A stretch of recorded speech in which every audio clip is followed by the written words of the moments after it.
Ketika Tuhan hanya merencanakan sebagian, lalu yang merencanakan sebagian yang lain ternyata bukan Tuhan, ini dapat dari mana? Karena gini, sebelum Tuhan tahu apa yang akan terjadi, Tuhan sudah menciptakan sesuatu sesuai penyebabnya masing-masing. Jadi Tuhan menciptakan manusia akan beranak-anak, kan begitu. Dari manusia ini akan timbullah anak-anak. Tuhan menciptakan penjahat dengan sifatnya sehingga nanti dia akan berbuat jahat. Nah, ini lucu ketika Bapak Naya mengatakan sebagian sesuatu yang terjadi direncanakan oleh Tuhan, tapi sebagian yang lain tidak. Lalu siapa yang merencanakan? Kalau dikatakan Yudas yang merencanakan, padahal Yudas baru hidup ketika itu. Sebelum Yudas hidup, dari mana rancangan tersebut? Kalau bukan dari Tuhan, kan gitu, Pak. Dor, silakan Pak Naya. selamat datang di kebenaran. Oke, kasih tahu nanti kalau saya jawab katanya motong. Terus ada yang dardor kayak bener aja. Gini. Sebelum Yudas hidup, siapa yang merencanakan bahwa dia akan menjual Yesus? Ayo. Bagi saya ini Silakan, Pak Naya. Silakan. ya, pertanyaan yang sangat mudah, tapi tetap saja saya berkata-kata dengan santun. Ayat Ya. mana ayat? Jangan ngomong aja ayat. Ya. Pertanyaan saya, sebelum Yudas hidup, siapa yang merencanakan bahwa Yudas akan menjual Yesus? Monggo, dalilnya. Begini Pak Ustadz, saya sekali lagi bilang bahwa Tuhan itu tidak dibatasi ruang dan waktu. Jadi dia tahu di depan sana Yudas akan berkhianat. Kalau Tuhan merencanakan hal yang baik. Pertanyaannya itu, sebelum Yudas hidup, siapa yang merencanakan dia akan menjual Yesus dan dia akan mencium Yesus itu siapa yang merencanakan sebelum Yudas hidup? Yudas yang merencanakan. Loh, Yudasnya belum ada. Pertanyaannya ini sebelum Yudas hidup, siapa yang merencanakan nanti suatu saat Yudas akan menjual Yesus? Siapa yang merencanakan? Waktu Yudas ingin berkhianat, tidak ada rencana Tuhan, nggak ada rancangan Tuhan untuk itu, nggak ada. Makanya saya bilang tadi Pak Ustadz, ada rancangan Tuhan, ada yang bukan rancangan Tuhan, gitu Pak Ustadz. Karena Tuhan merencanakan gini loh Pak Ustadz. Itu dalilnya di mana Pak Ustadz itu? kalau mau ngomong 1 jam tadi kan silakan menjawab. Iya, tapi Anda nggak ngeluarin dalil sama sekali dari tadi gitu loh. Pak Ustadz kasih tahu saya 3 menit boleh nggak? Mas, Ustadz. Kalau nggak saya turun aja lah gitu lah ya. Karena susah kalau begini. Ya anak. Dalilnya mana? Tolong diam Oke, dulu. ya. Bahwa Tuhan merencanakan hanya sebagian itu dalilnya mana? Lah, sekarang saya jawab dulu Pak Ustadz. Ya, Mana dalilnya? dari awal Tuhan menciptakan Nabi Adam yang kita sama-sama imani ini Nabi Adam. Masa Tuhan merencanakan kejahatan? Ini Pak Kusnadi bukan? Iya. Oh Anda ya Pak Kus. Udah lama nggak ini ya, nggak datang ke permukaan. Kemana aja Pak sebelumnya? Sorry. Siapa ya? Bukan ya udah. Lanjut. Oke, jadi pada permulaan ciptaan manusia pasti Tuhan atau Allah Subhanahu Wa Taala itu ingin semuanya baik. Nggak mungkin Allah atau Tuhan itu merencanakan yang jahat kepada manusia, nggak mungkin. Jadi semua Dalilnya rencananya baik. mana? Jangan mungkin aja. Dalilnya pakai ayat. Saya bacakan dalilnya ya. Saya bacakan dalilnya ya teman-teman ya. Yeremia pasal yang ke-29 ayatnya yang ke-11. Sebab aku mengetahui rancangan-rancangan yang kupikirkan mengenai kamu. Ayat berapa? Yeremia 29? Ayat 11 Pak. Oke, lanjut baca. Ayat 11 Bang. Sebab aku mengetahui rancangan-rancangan yang kupikirkan mengenai kamu. Demikianlah firman Tuhan, yaitu rancangan damai sejahtera dan bukan rancangan malapetaka, untuk memberikan kepadamu masa depan yang penuh harapan. Amin. Loh, nggak nyambung. Pertanyaan saya itu begini. Itu nyambung. Itu nyambung gimana sih Bang? Gini. Gitu. Coba dengarkan pertanyaan Tadi saya. kan Abang bilang gini, Mana dalilnya? Rancangan manusia. Ini coba dengarkan dulu ya. Tuhan Dengarkan itu dulu. merancangkan yang baik-baik saja. Gak nyambung. Itu nggak nyambung, subhanallah. Gimana caranya? La ilaha illallah. Gini. Ya ampun. Saya ulangin. Pertanyaan saya ulangi pertanyaan. Jangan diulangi jawabannya. Jawabannya sudah ada di depan mata saya ini. Saya sudah baca ayatnya. Gini loh. Saya bacakan Sebelum lagi. Yudas hidup, kan gini, Tuhan di kejadian itu ya, di kejadian awal itu, Tuhan kan menciptakan langit, bumi, terang, gelap, semuanya.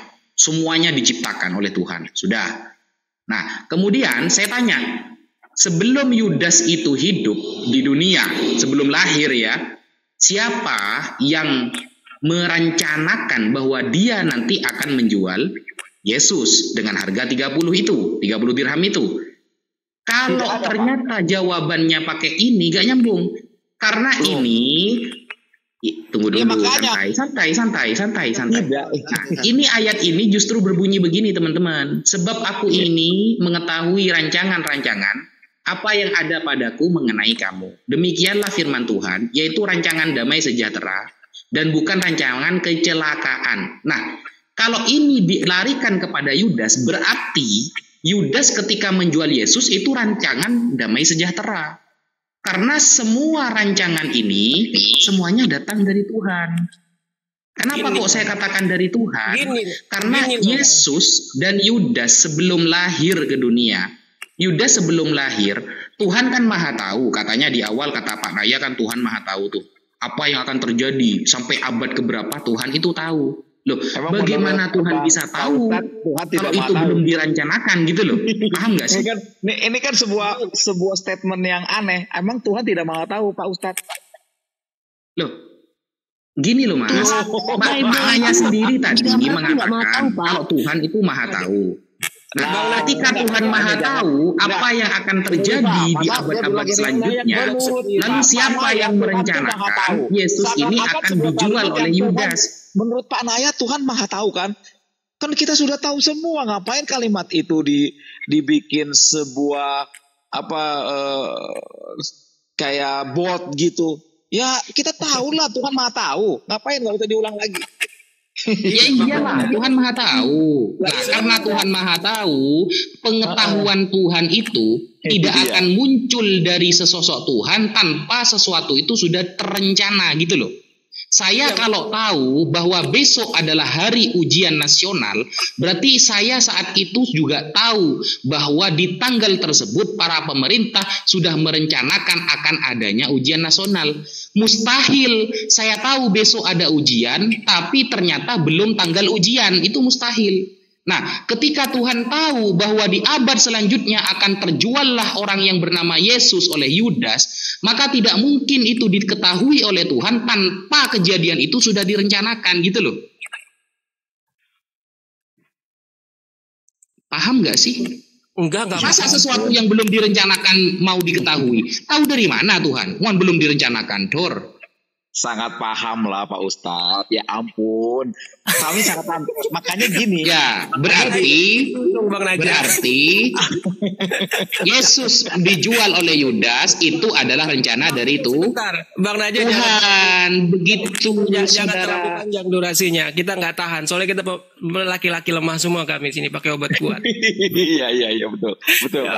Jadi gitu loh Bang Naja.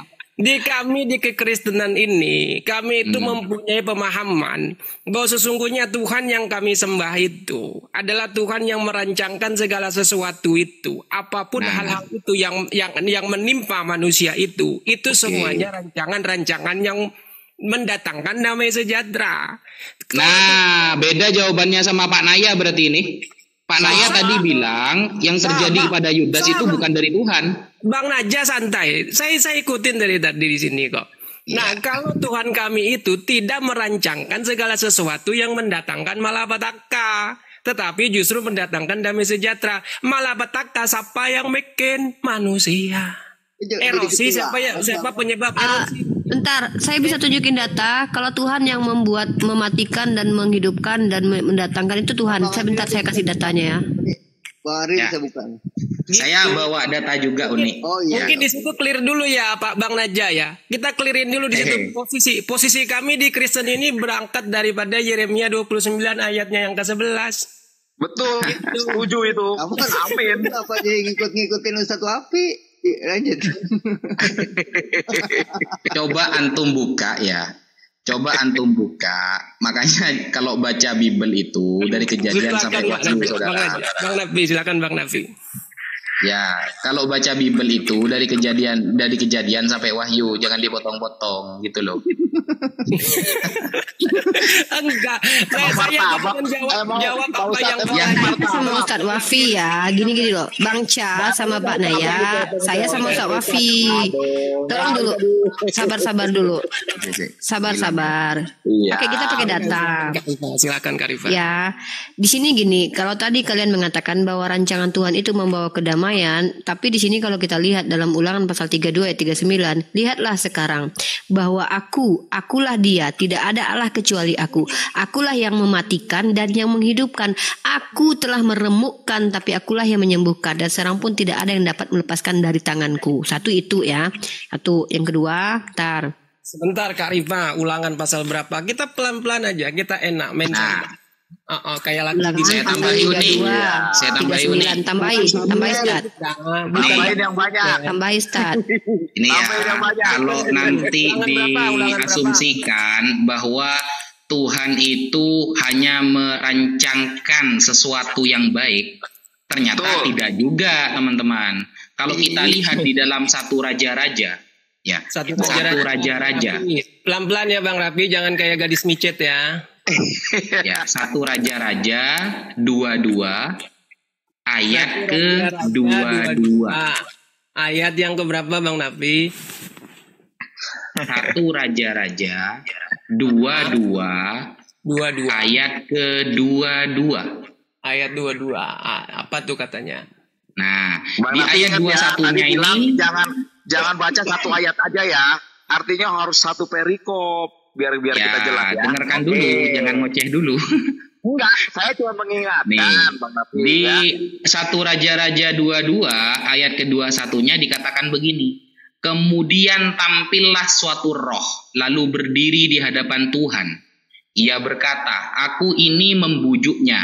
Tuhan bertanya kepadanya, dengan apa? Jawabnya, aku akan keluar dan menjadi roh dusta dalam mulut semua nabinya.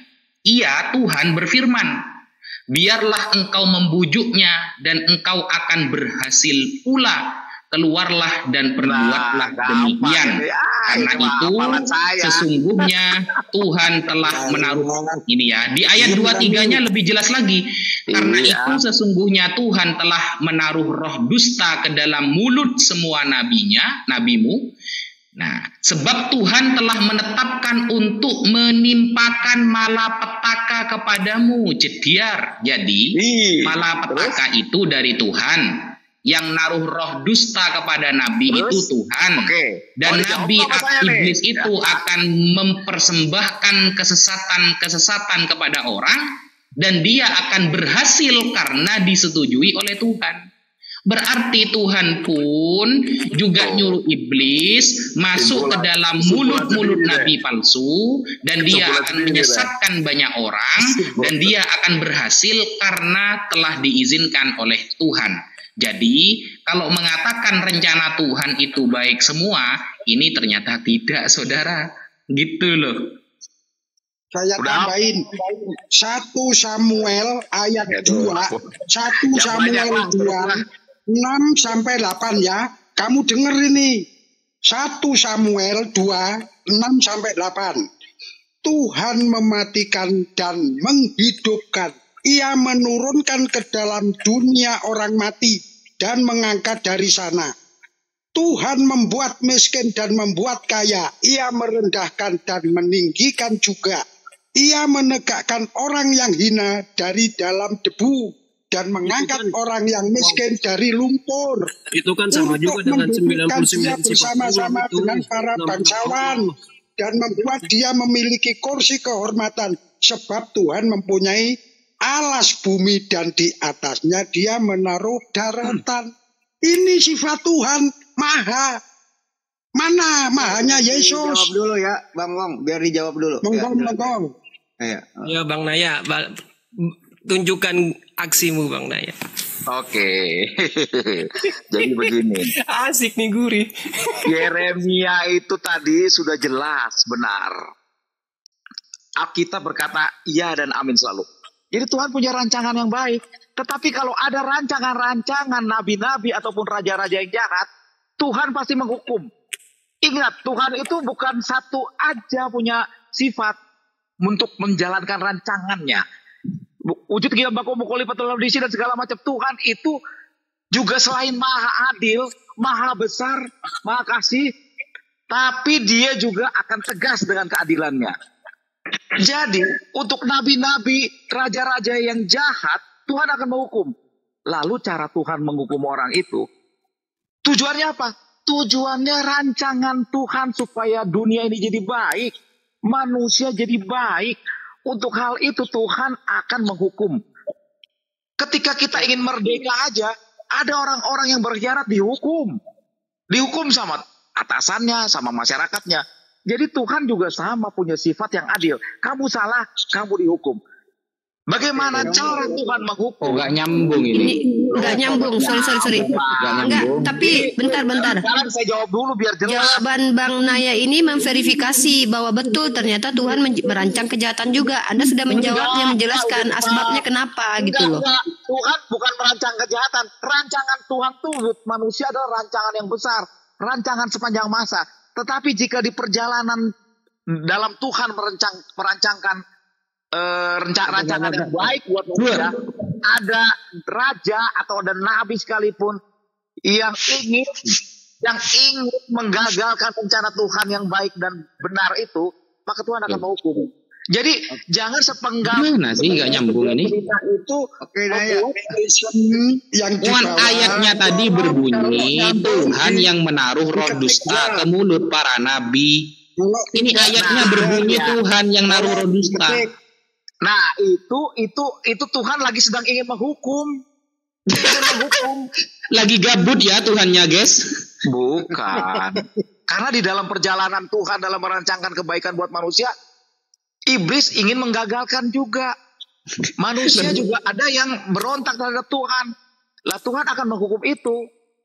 Loh, Tuhan tadi sudah bilang di 2 raja-raja itu kalau dia akan berhasil menyesatkan orang. Jadi disuruh Tuhan dan Tuhan mengatakan akan berhasil menyesatkan orang. Masa Tuhan lagi gabut gimana sih? Ustaz, itu hukuman. Itu cara Tuhan menghukum. Itu jelek apa enggak? Loh, bukan soal jelek atau tidaknya dong. Jelek apa tidak menyuruh orang tersesat? Menyuruh orang tersesat itu jelek apa tidak? Lah, jangan dipotong dipenggal begitu dong. Loh, ayatnya itu berbunyi Tuhan menaruh roh dusta kepada setiap nabi dan mereka akan berhasil mengganggu orang. Itu jelek apa tidak? Bang Ustadz, coba baca dari atas tujuannya. Tuhan tuh punya, sebelumnya cerita ini terjadi sepenggal ini, Tuhan ingin menghukum. Coba menghukum dengan menyesatkan banyak orang gitu ya. Iya. Coba jawab namanya. Betul. Saya sepakat dengan Bang Naya, Ustadz Wafi. Betul itu tadi diskusi kita di awal itu. Tuhannya teman-teman Kristen ini kalau menghukum dia memang dengan kejahatan juga. Contohnya Daud dihukum dengan cara diambil istri Daud lalu dizina sama anaknya. Jadi hukum perzinahan gitu. Daud dibayar dengan perzinahan lain gitu. Memang begitu. Berarti pantas di raja-raja tadi Tuhan mengatakan akan menaruh roh dusta kepada mulut nabi dan akan berhasil menyesatkan banyak orang. Berarti gitu caranya ya Tuhan ya? Ya, cara Tuhan itu bukan cara Anda gitu loh, Rifa. Bukan begitu, Bang. Oh gitu. Kalau memang gitu ya bolehlah. Berarti sedang gabut gitu Tuhannya ya. Coba jadi kalau Bang Naja baca, Bang Nafi baca semuanya itu dalam kitab raja-raja itu kan. Itu bicara ada sekumpulan nabi-nabi palsu itu. Yang menaruh roh dusta ke mulut para nabi palsu siapa itu? Nah, sekarang begini bahasanya Bang Nafi. Apakah roh itu lahir dari dirinya sendiri? Dari Tuhan itu. Nah, makanya itu lahir dari. Berarti betul Tuhan yang membuat orang banyak tersesat gitu kan? Sebentar dulu ganteng, gini santai aja. Loh, roh dustanya dari Tuhan. Yang naruh ke mulut para nabi Tuhan. Santai, Kemudian yang mengklaim akan berhasil penyesatannya itu dari Tuhan. Berarti Tuhannya yang nyuruh orang tersesat gitu ya? Nah, mana yang mau dibahas, Pak? Ntar dulu, jangan bergetar dulu bibir-bibir kita nih. Saya dari tadi menyimak bergetar dulu bibir kita. ngomong loh. Aduh. Kurang apa ayatnya itu ya? Ayatnya sudah jelas. Roh dustanya dari Tuhan. Yang naruh ke mulut para nabinya Tuhan. Yang akan berhasil menyesatkan banyak orang dari Tuhan juga. Berarti Tuhannya itu nyuruh orang tersesat. Akhirnya banyak yang tersesat dan berhasil menjadi orang tersesat. Sebentar dulu Kan Bang Nabi. begitu. Mau nggak didapat remanya nih? Remanya kan? Nah, Iya kan kamu dari tadi gak mengeluarkan dalil loh. Cuma asumsi aja loh. kok dalil? Tadi ya Boleh Bang nggak Nabi saya nanya untuk rancangannya itu rancangan siapa? Boleh nggak? Dari tadi saya Wafi boleh bacakan ini nggak Ustaz Wafi? Bentar, ya saya pasal 45 ayat 7 bisa nggak dibacakan itu Ustaz Wafi? Ntar dulu Ini mau murid mau Ya saya 45 ayat 7. Enggak satu ayat aja. Ya saya pasal 45 ayat 7. Yesaya 45 ayat 7. Ya. Yang menjadikan terang dan menciptakan gelap, yang menjadikan nasib mujur dan menciptakan nasib malang.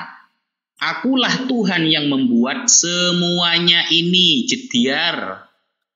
Kita baca dalam terjemahan King James Version-nya, di sini tertulisnya begini. I form the light and create darkness. I make peace and create evil. Create evil. Create evil. You are I the right. Lord do all these things. Thank you so much. Thank you so much. Yes. Boleh nggak aku nanggapin?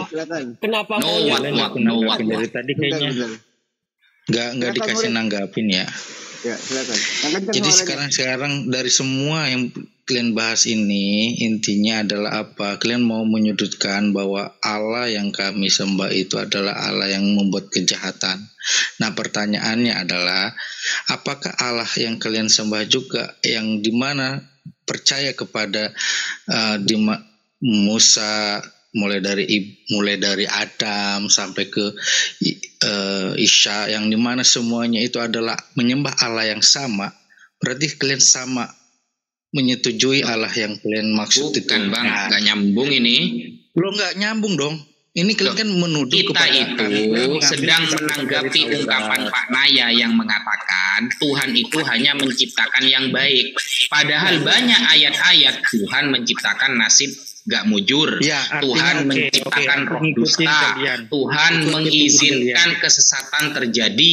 Itu. Jadi seolah-olah yang jahat ini bukan dari Tuhan. Itu yang kita bantah dari pernyataan Pak Naya gitu loh. Gak apa-apa Ya, Bang. jadi artinya Murid sama itu mau dong tahu berarti siang, kan. gak apa-apa.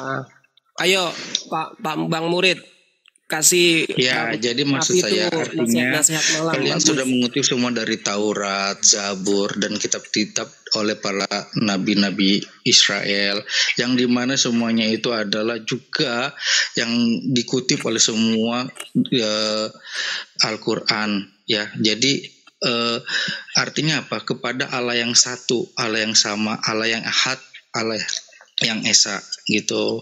Jadi intinya Allah itu maha kasih, maha adil. Di balik kasihnya ada keadilan. Di balik semua yang tadi bilang dia menciptakan kebaikan, dia juga menciptakannya itu adalah hal-hal yang kebaikan. Keburukannya itu adalah tadi free will tadi. Semua orang-orang terjadi, Tuhan membiarkan. Bahkan kalau kita nanti baca dengan Ayub, kitab Ayub, Di Raja-Raja jelas tadi loh. Yang menciptakan Roh Kudus, Roh Dusta Tuhan. Yang naruh ke mulut para nabi Tuhan. Tuhan juga mengatakan nanti kamu akan sukses menyesatkan orang. Kok malah free will? Loh iya. Yang di bawah jangan lupa tap-tap layarnya, yang di bawah jangan lupa tap-tap Jadi layarnya. gini Pak Najat. Kalau free will, Mas, kalau free will itu berarti perbuatan kejahatan dari diri manusia, kan begitu. Sedangkan ayatnya berbunyi roh dustanya dari Tuhan yang naruh ke mulut para nabi palsu Tuhan yang akan sukses menyesatkan banyak orang dari Tuhan juga. Mana free will-nya? Lah, gini, itu semua sekarang gini, Mas Najat percaya semua yang ada di dunia ini diciptakan oleh Allah? Loh, enggak, mana free will-nya dalam dua raja-raja ini mana? Satu raja-raja dua-dua ini mana free will-nya? Itu Coba. jangan, itu konteksnya itu dibiarkan mereka bisa keluar mulut mereka berdusta, Yaitu para nabi-nabi. free will-nya mana sehingga kejahatan itu terjadi muncul dari diri manusia mana di ayat ini? Kan tidak ada free will di sini. Loh, dibiarkan itu intinya sih, Itu kan katanya hukuman. dibiarkan. Dibiarkan apa Jadi hukuman? hukuman itu Beda ini loh. dibiarkan aja Dibiarkan apa karena sebuah hukuman? Loh, Pak Murid mengatakan dibiarkan, Pak Naya mengatakan hukuman. Ini yang benar yang mana? Enggak, hukum dibiarkan kan bisa aja gini. Orang nyebrang ketabrak mobil dibiarkan kan? Tapi Loh, ditabrak itu hukuman. Aduh, makanya baca dulu ayatnya. Nggak, Kalau makanya dibiarkan, dibiarkan itu bisa kalau saja dibiarkan dengan berarti Tuhan itu membiarkan Bukan, sesuatu Pak itu Ustadz sudah itu terjadi. gimana? Bukan kalimat Sedangkan ini dibiarkan. bukan dibiarkan, Aja kan ini dibiarkan diatur sama Tuhan. sebuah hukuman. Roh dustanya dapat dari Tuhan, yang memasukkan Bukan, ke tadi mulut bilang, para nabi palsu itu Pak, Tuhan, Pak Naya kemudian bilang hukuman. berhasil Pak pula ini bilang menyesatkan dibiarkan. orang itu Mana dari Tuhan. itu sama Itu aja, bukan Pak. dibiarkan, Pak itu malah Ustadz ada usaha kadang-kadang dari Tuhan. ngerti, tapi belaga nggak ngerti gitu loh Pak Ustadz. Saya udah bilang. Kalau Kan dibiarkan sekarang gini, itu Pak kalau dibiarkan itu berarti Tuhan tidak ikut campur, Pak. Itu namanya Nah, itu kan dibiarkan. kalau Tuhan Oke, tidak oke. ikut campur, Bang artinya Nafi, Tuhan. saya bacakan ulang ya. Teman-teman Aduh. sabar. Oke, saya pakai TB2 ya. Ayat yang ke-21, dengar nih. Ayat 20. Tuhan berfirman, siapakah yang akan membujuk Ahab untuk maju berperang, supaya ia tewas di Ramot Gilead? Seorang berkata begini, yang lain berkata begitu. Ayat 21. Kemudian keluarlah suatu roh dan berdiri di hadapan Tuhan. Jeder. Itu bukan dari Tuhan. Itu Teruskan ayatnya, teruskan. jeder. Aku ini akan membujuknya. Tuhan bertanya kepada dia, dengan apa? Jawabnya, aku akan keluar dan menjadi roh dusta dalam mulut semua nabinya.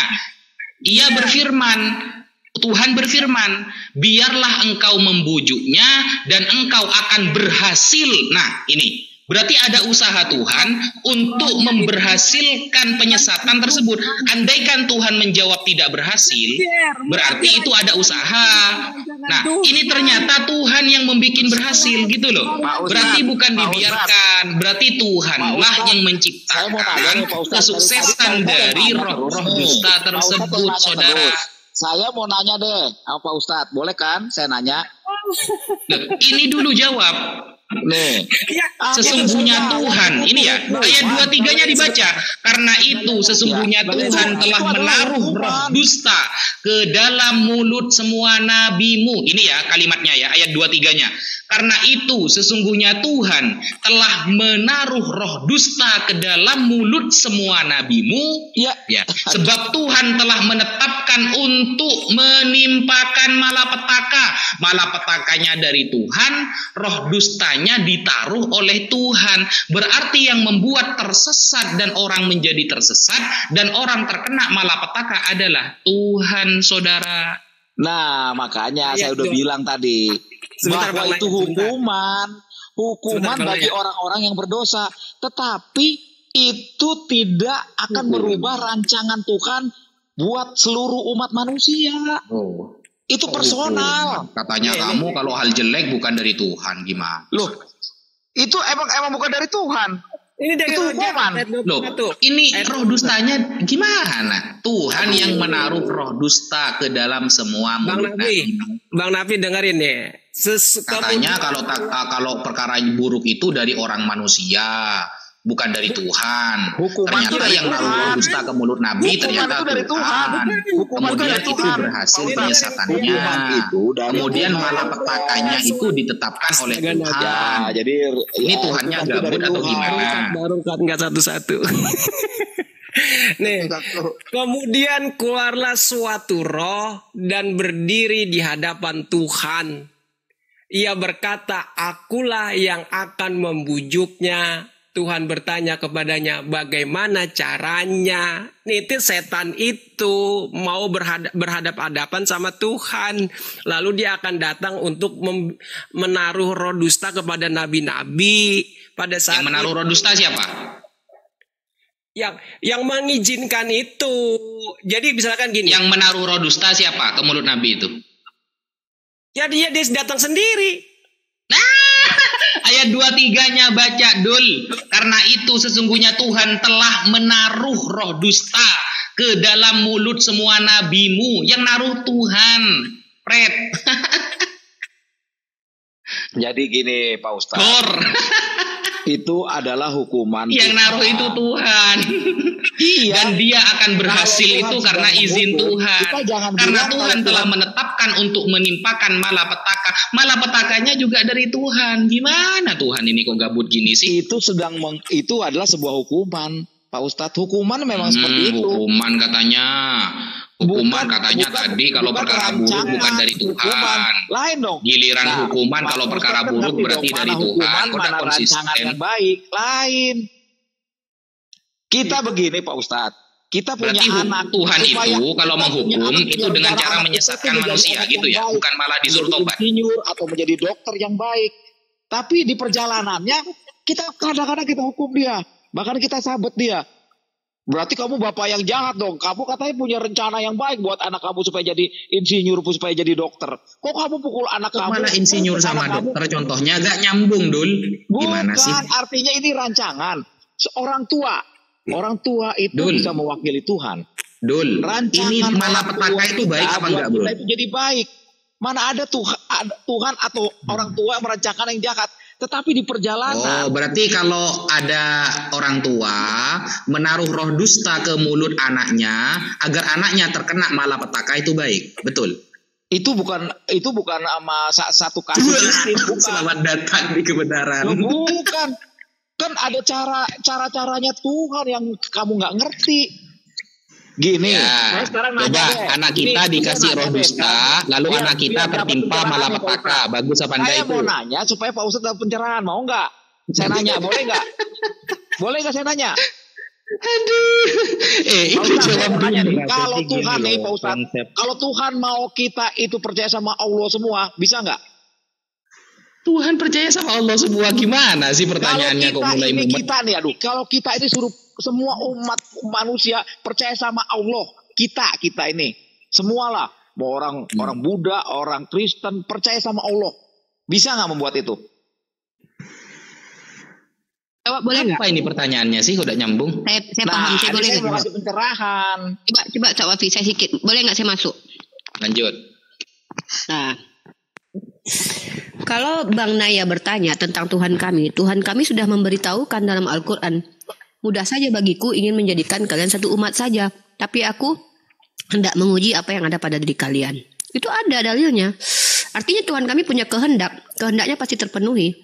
Begitu Tuhan kita beda ya. Jadi kehendaknya sekarang Bu Nirifa, jadi kehendaknya ada sebagian ciptaannya yang mau dimasukin ke neraka, dihukum gitu. Orang-orang Oke, Israel begini. tidak sama dong yang Kehendak kalian- dengan izin itu beda. Contoh gini, saya berkehendak anak saya masuk sekolah. Saya tapi tidak mau anak saya itu makan es krim. Tapi karena anak saya meminta izin kepada saya makan es krim, saya kasih dia es krim. Jadi izin dengan keinginan saya itu berbeda. Nah, Sekarang kalau saya Tuhan tanya kami dulu. itu, entar dulu. Ya silakan. Kalau seandainya Allah, ketika iblis itu meminta penangguhan waktu, dia minta izin kepada Allah. Allah berikan izin. Karena kalau Allah tidak izinkan, maka kalau Tuhan tidak memberi izin, seharusnya tidak terjadi. Tapi kan terjadi. Artinya Tuhan izinkan. Makanya dalam Islam itu, daun pun yang jatuh itu atas izin Allah. Habis makan sambal ya kok gitu. Iya, pedas banget aku. Pedas banget. Gitu. Ya, Oke, tapi kalau oke. dalam iman Kristen kan dogmanya kalian mengatakan Tuhan kalian menciptakan yang baik-baik saja. Tapi Maka gini udah ditolak Pak. dengan dalil dalam terima kitab yang kasih. dibacakan Ustaz Itu Wafi. Gitu. pandangan itu pandangan Islam. Tapi kalau Tuhan mau nih tadi pertanyaan saya gini udah Pak. Kalau Tuhan mau semua itu satu umat bisa nggak? Kan pertanyaan saya gitu. Nah, Tuhan kan tidak menciptakan robot, Pak. Kamu udah bilang gitu, kamu bilang Tuhan itu yang baik-baik saja di awal. Bukan ini. Ternyata ini buktinya bukan banyak pertanyaan ayat saya tadi, Tuhan menyesatkan Pak Ustadz, orang, Pak Ustadz, saya mau tadi barusan Tuhan membuat orang tidak ini. mujur. Ternyata banyak ayat seperti itu. Pertanyaan Lalu Bapak kamu itu udah kita les, jawab. itu hukuman katanya. Ada ngeles itu namanya. Ya, aduh, ini saya lagi nanya kalau Allah tadi barusan terus dijawab sama Uni Rifa. Kalau Allah mau semua ini jadi satu umat percaya sama Allah, Muslim semua bisa nggak? Itu pertanyaan saya. Bisa lah, gimana? Bisa lah, Dalilnya namanya sudah ada Tuhan. kok. Nah, sih, tapi Namanya Allah juga sudah Tuhan, masa menetapkan. nggak bisa? Nah, Iya. bisa kan? Bisa kan? Berarti Nah, kan terus kalau apa Tuhan kaitannya? mau bisa. Itu Ya. kebaikan buat umat manusia. Kenapa tidak dilakukan? Kan gitu ada pertanyaan keduanya. Bukan gitu, nggak bisa begitu, Berarti salah. awalnya belum Tuhan itu main-main. punya ketetapan dan kehendak. Anda menolak Tuhan punya ketetapan dan kehendak. Dari tadi saya sudah tunjukkan, Tuhan menetapkan Yudas menjadi penjahat. Anda tolak itu. Kalau dalam Islam, Tuhan itu menetapkan memang sepengetahuannya. Contoh, ketika Tuhan menjadikan manusia, Tuhan sudah memberikan kodrat. Apa kodratnya? Yaitu bisa berbuat salah, bisa berbuat baik. Kodratnya sudah ditentukan, makanya Tuhan menguji setiap manusia mana yang paling baik amalnya. Makanya ada 2 tempat nanti, neraka dan surga. Itu pengetahuan Tuhan. Nah, kalau dalam iman kalian kan kalian bilang ketika ada perbuatan jahat, malapetaka, Tuhan kalian tidak ikut campur. Kalian salahkan itulah. cuma manusia sama iblis aja. Gini, Tapi kalian gini. mengatakan bahwa Tuhan Makanya kalian perbedaan kita Uni Rifa, yang bahwa baik-baik Tuhan, saja. Kalau di Saya agama boleh saya jawab, itu memberikan kebebasan. Makanya Ya. sedangkan kalau kepercayaan Katanya kamu yang bahwa baik-baik Tuhan itu saja. takdir. Tadi kan Bapak udah bilang duluan bahwa Tuhannya Bapak hanya merancang kebaikan, Betul. tidak merancang Iya. kejahatan. Loh, Iya. tapi sudah ada dalilnya. Pertama di Yesaya tadi bahwa Tuhan sendiri mengatakan, "Akulah Tuhan yang menciptakan terang, menciptakan kegelapan, yang menghinakan dan segala macam." Bahkan di dalam terjemahan King James Version-nya itu menciptakan evil. Itu kan Ada dalilnya. King James Version beda. Justru Kalau King begitu. James, Tapi kan kita justru King sekarang James gini, itu Pak, kita bentar. bicara Justru gini, King kalau James mau itu bicara merujuk kodeks, lain bentar bahasa Pak. percakapan Indonesia. Kalau Tapi kita kalau merujuk begitu, kepada karena ada sekali kodeks, lagi literatur dari bahasa Bentar. lain. Izin, Kita bicara sekarang bukan. terbatas Dengar. di bahasa Indonesia saja. Ya, Ya, kalau tadi begitu Kristen Amerika dengan Kristen kalian beda pemahamannya Gini, tentang bukan. Bible. Ini boleh nggak aku Bukan. menjawab Bunda? Gini loh, gini. Sebenarnya beda ini. Dengar, Iya, berarti dengar, beda. dengar. Ja. Saya setuju apa yang tadi dibilang. Semua yang diciptakan ini, semua yang ada di dunia ini diciptakan oleh Allah, benar kan? Setuju ya? Ya, Iya. kecuali Iya, orang Kristen. termasuk Jarang orang Kristen tuh, iblis. indah, cuman Anda loh Bang. Orang Kristen itu jarang mengakui bahwa semua itu ciptaan Tuhan. Karena kalian bilang iblis bukan ciptaan Tuhan. Padahal iblis itu dari malaikat yang berontak loh. Iya, betul. Makanya itu Siapa yang bilang nggak ciptaan iblis? Bukan malaikat yang diciptakan. Saya tanya, Bapak, ketika Tuhan menciptakan malaikat, Tuhan tahu tidak kalau dia akan jadi iblis? Tahu? Nah, dia biarkan kan? Ya itu kan kebebasan dia.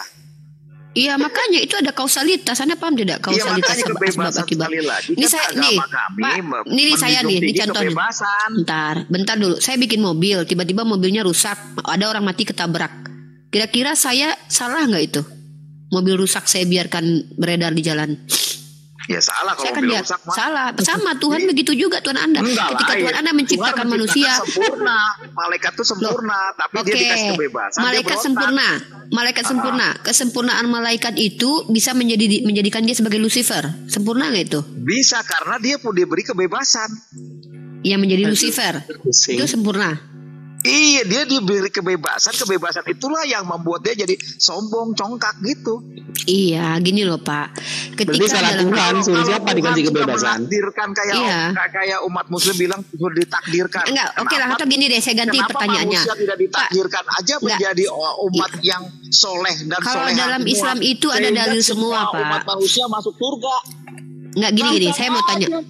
Kan Yaudah, sudah sekarang saya ganti ditakdirkan pertanyaannya. Allah. Ini pertanyaan simple, Pak. Pak, saya mau tanya sama Bapak. Tuhan Bapak berkehendak tidak bahwa iblis itu ada? Enggak. Enggak.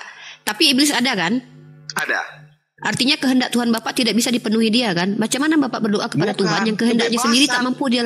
Iya, dia kan tidak berkehendak bahwa iblis ada, tapi ternyata iblis ada.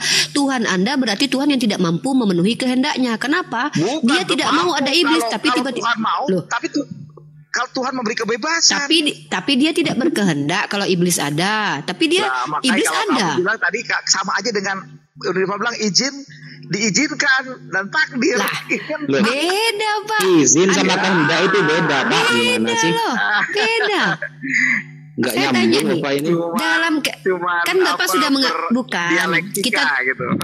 Bukan, kalau Bapak itu sudah mengakui bahwa Tuhan Bapak berkehendak tidak supaya iblis ini hadir. Tidak, kata Bapak. Artinya kan Tuhan tidak berkehendak. Tidak ada keinginan Tuhan untuk menghadirkan iblis. Tiba-tiba iblis hadir. Artinya iblis ini mampu melangkahi kehendak Tuhan. Tuhan tidak mau iblis hadir, tapi iblis hadir. Hebat sekali iblis. Itu karena Tuhan memberi kebebasan. Sama aja gitu Ketika Tuhan itu baik. Saya tanya Bapak, Pak. Saya tanya sama Bapak. Pak, saya tanya Bapak lagi nih. Yaudah saya ganti pertanyaannya lagi deh. Yaudah saya ganti.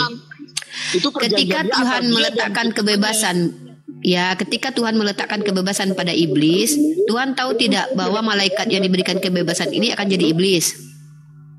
Ya tahu dong. Karena Tapi dia tidak bisa menghalangi kan? Oleh ruang dan waktu. Ya, dia tidak bisa menghalangi kan? Bukan tidak bisa, dia tidak mau. Lain tuh kalimatnya Unirifa. Oh, dia tidak mau. Berarti Tuhan hebat, tunggu. Sehingga kalau Tuhan saya jangan begitu dong. Bukan, jangan merasa terbodohi dong. Nah, ketika Tuhan yang Maha Kuasa ini, yang Maha Kuasa, dia mampu melakukan segala sesuatu. Ketika dia tidak berkehendak iblis hadir, tapi iblis hadir, sama saja Tuhan ini tidak berkuasa memenuhi kehendaknya. Salah besar Unirifa. Di mana salahnya? Dia bisa saja. Iblis tapi dia nggak mau. Semua juga bisa. Ya, tapi dia nggak mau mematikan iblis. Dia tidak mau karena dia memberi kebebasan. Iya, dia tidak mau kan? Iya, dia tidak mau, betul. Nah, dia tidak mau, berarti dia membiarkan iblis itu hadir. Ya. Dia membiarkan iblis hadir. Betul. Nah, dia membiarkan banyak sekali manusia tersesat sampai mati dalam dosa. Nah, salah. Kok salah? Ini menggiring salah. Kok salah? Salah dong. Aduh, saya mau makan mie pedas dulu lah. Lanjut Kak Wafi. Lebih enak makan mie pedas ini. Manusia menolak ajaran iblis, menolak tipu daya iblis, ya dia tidak terbawa oleh iblis. Nah, coba gantian. Kenapa? Apa tujuan makhluk itu diciptakan oleh Allah Subhanahu wa taala? Wah, dalilnya banyak kok dalam Al-Qur'an itu. Ustaz Wafi bisa jelaskan. Dalam Islam itu bisa lihat saya ya. Jazakallah. Coba. Kalau dalam Islam, Allah itu menciptakan manusia. Tidaklah Allah menciptakan jin dan manusia selain untuk mengabdi kepada Allah. Dan Allah katakan jin dan manusia itu akan diuji oleh Allah. Siapa yang paling banyak amal perbuatan baiknya, makanya Tuhan sudah ciptakan surga dan neraka. Artinya memang sudah ketetapan Allah dari awal. Karena Tuhan kami ketika dia berkehendak, kehendaknya pasti terjadi. Ketika dia mengizinkan, keizinannya bisa terjadi. Nah, kalau Anda bilang bahwa malaikat itu, iblis itu adalah malaikat yang memberontak, Anda menolak iblis itu adalah ciptaan Tuhan. Padahal dia berasal dari malaikat yang adalah ciptaan Tuhan. Ini kan lucu. Kausalitas sebenarnya, Anda menentang kausalitas. Nah, itu kan tujuannya makhluk itu kan untuk menyembah Allah, benar ya? Benar. Ya, salah. Saya sudah bilang dari tadi. Kalau kami itu jangan disimpulkan, kami pakai dalil. Ya, Allah mencipta nih saya kasih nih saya kasih dalil. Kalau saya pakai data loh, nggak usah pakai itu ya. Bentar. Sering dengar tausiah di masjid-masjid itu.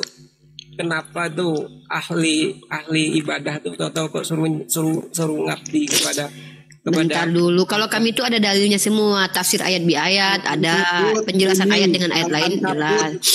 Masa Ankabut ayat 3. Dalam surat Al-Mulk juga ada ayat kedua. Yang menjadikan mati dan hidup supaya dia menguji kamu siapa di antara kamu yang lebih baik amalnya, dan dia maha perkasa lagi maha pengampun. Terkait tentang kita yang berbeda-beda ini, Allah juga sudah katakan, sesungguhnya kalau seandainya Allah mau, mudah saja bagi Allah menjadikan kita satu umat. Tapi Allah ingin menguji apa yang ada pada diri kita. Kenapa? Karena gini loh Pak, kalau tidak ada orang Kristen kepada siapa kami berdakwah? Kalau tidak ada orang miskin kepada siapa orang kaya itu beramal soleh? Maka itu menjadi ujian. Kalian Kristen jadi ujian buat kami jadi ujian buat kalian. Ketika telah datang kepada kalian sesuatu yang benar lalu kalian tolak, ya sudah, berarti kalian sudah mendapatkan ujian kalian gagal gitu. Kami juga gitu.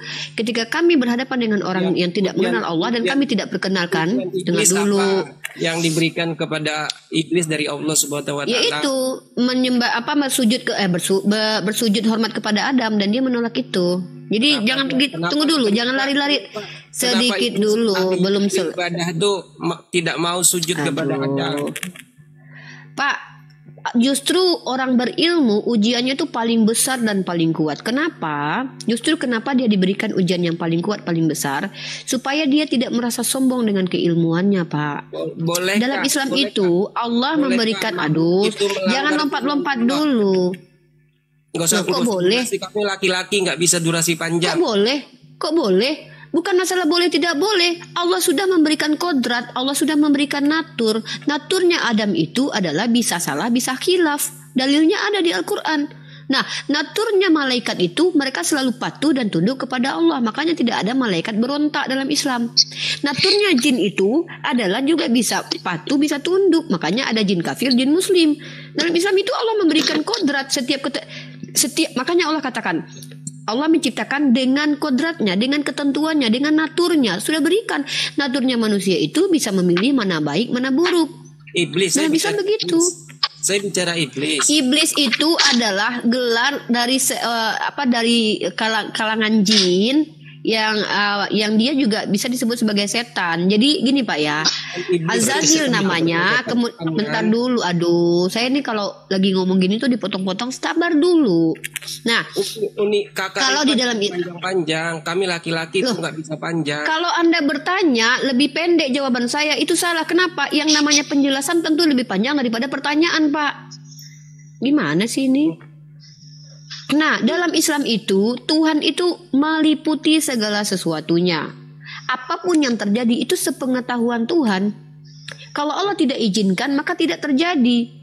Ketika kematian seseorang itu Pak, tidak ada yang mampu memajukan, tidak ada yang mampu memundurkan. Ketetapan sudah Allah Iblis kan nggak mau sujud kepada Allah. Udahlah. Memang boleh melanggar perintah Allah yang pertama yang tadi Kak Rifa bilang tuh, makhluk itu diciptakan hanya untuk mengabdi, sujud, menyembah kepada Allah aja. Kan sudah ada dalilnya bahwa Allah juga menguji dari kalangan jin dan manusia, Pak. Siapa yang paling baik amalnya? Ketika iblis diuji dengan diperintahkan menghormati Adam, dia gagal dengan ujiannya, maka ketetapannya adalah engkau termasuk yang sesat dan engkau menempati neraka. Begitu, Pak. Iblis bukan masalah boleh nggak boleh. Kan iblis dikenal sebagai ahli ibadah kan. Terus? Bagaimana mungkin seorang ahli ibadah tuh iblis tuh? Dalam Islam itu, Pak, dalam Islam itu ketika ada orang yang dia adalah ahli ibadah, tapi ketika dia merasa sombong, merasa dia lebih baik, maka itu sama saja. Sebentar dulu, ini Bapak nih kalau saya menjawab Bapak potong-potong. Pak, dalam Islam, inilah Ustaz Wafi lanjutlah. Saya lebih baik makan nih. Dari tadi saya lagi ngejawab saya dipotong. Sudah sampai. Terima kasih Uni Rifa udah nemenin saya di perjalanan. Ya, Pak Naya. Jadi gitu ya, statement kami. Ya, besok diskusi lagi Pak. Besok saya ada tema baru Pak. Tema saya adalah ajarannya Kristen itu adalah ajaran sinkretisme pagan dengan ajaran Yahudi. Besok kita bahas Pak, betul atau tidak? Kalau bukannya itu campuran dari agama Islam semua ya, yang dijadikan satu, semuanya ada dan semua. Boleh besok kita diskusikan. Iya, besok kita diskusikan ya. Besok kita diskusikan. Kalau sekarang kita fokus saja dulu di iblis itu. Nah, lalu saya akan membawa narasi begini. Di dalam Islam itu ya, tidak ada istilahnya ketika Allah menjadikan manusia dan jin itu, maka mereka dibiarkan begitu saja. Mereka akan diuji oleh Allah. Nah, ketika Anda bicara kenapa ahli ibadah kok bisa begitu? Loh, justru di dalam Islam ahli ibadah inilah yang ujiannya paling besar, paling keras. Ahli ilmu lah yang ujiannya paling besar, paling keras. Kenapa? Karena apakah karena ilmunya dia mute dulu Pak. Apakah karena keilmuannya dia menjadi sombong? Apakah karena kefasihannya dalam membaca Al-Quran dia menjadi sombong? Maka dia diuji apakah betul dia mengkaji Al-Quran untuk Allah atau untuk dirinya sendiri. Sebenarnya Allah sudah tahu orang ini, tetapi dia harus membuktikan kepada dirinya sendiri dan juga makhluk Allah yang lain bahwa nanti ketika dia dihukum di neraka jahanam, maka dia tidak punya alasan untuk membantah Allah. Karena Allah sudah katakan dalam Al-Quran, sesungguhnya manusia paling banyak membantah. Nanti Pak Naya datang di hadapan Allah. Ya Tuhan, kenapa? Kan engkau yang jadikan saya Kristen. Kenapa pula saya yang masuk neraka? Kan beda Tuhannya Pak. Yang disembah sama Pak Naya dengan Pak Ca dengan kami. Kalau Tuhan Pak Naya, Tuhan yang memilih untuk memasukkan seseorang ke dalam surga atau neraka. Dalam Islam kami, Allah tidak akan merubah satu kaum kalau kaum itu tidak berusaha merubah dirinya sendiri. Maka kalau seandainya Pak Naya nanti masuk neraka, Pak Naya akan berontak. Ini misal ternyata Yesus bukan Tuhan ya. Yesus berdiri, lepas diri dari Bapak. Saya tidak kenal Anda. Tiba-tiba Allah lah Tuhan. Bapak akan marah itu. Loh kan Anda yang jadikan saya kafir Tuhan. Tuhannya Unirifa, Tuhannya Ustaz Wafi. Maka nanti Allah akan menjawab. Bukankah telah sampai kepadamu ada perkataan-perkataan. Ada logikamu telah menerima. Hatimu telah menerima. Bahkan tidur ya. Aduh. Assalamualaikum. Yuk. Ya, tidur. Ya. Thank you Pak Naya. Nah, Artinya apa? Sebelum Tuhan itu menetapkan sesuatu, Tuhan sudah memberikan dulu kabar gembira, peringatan.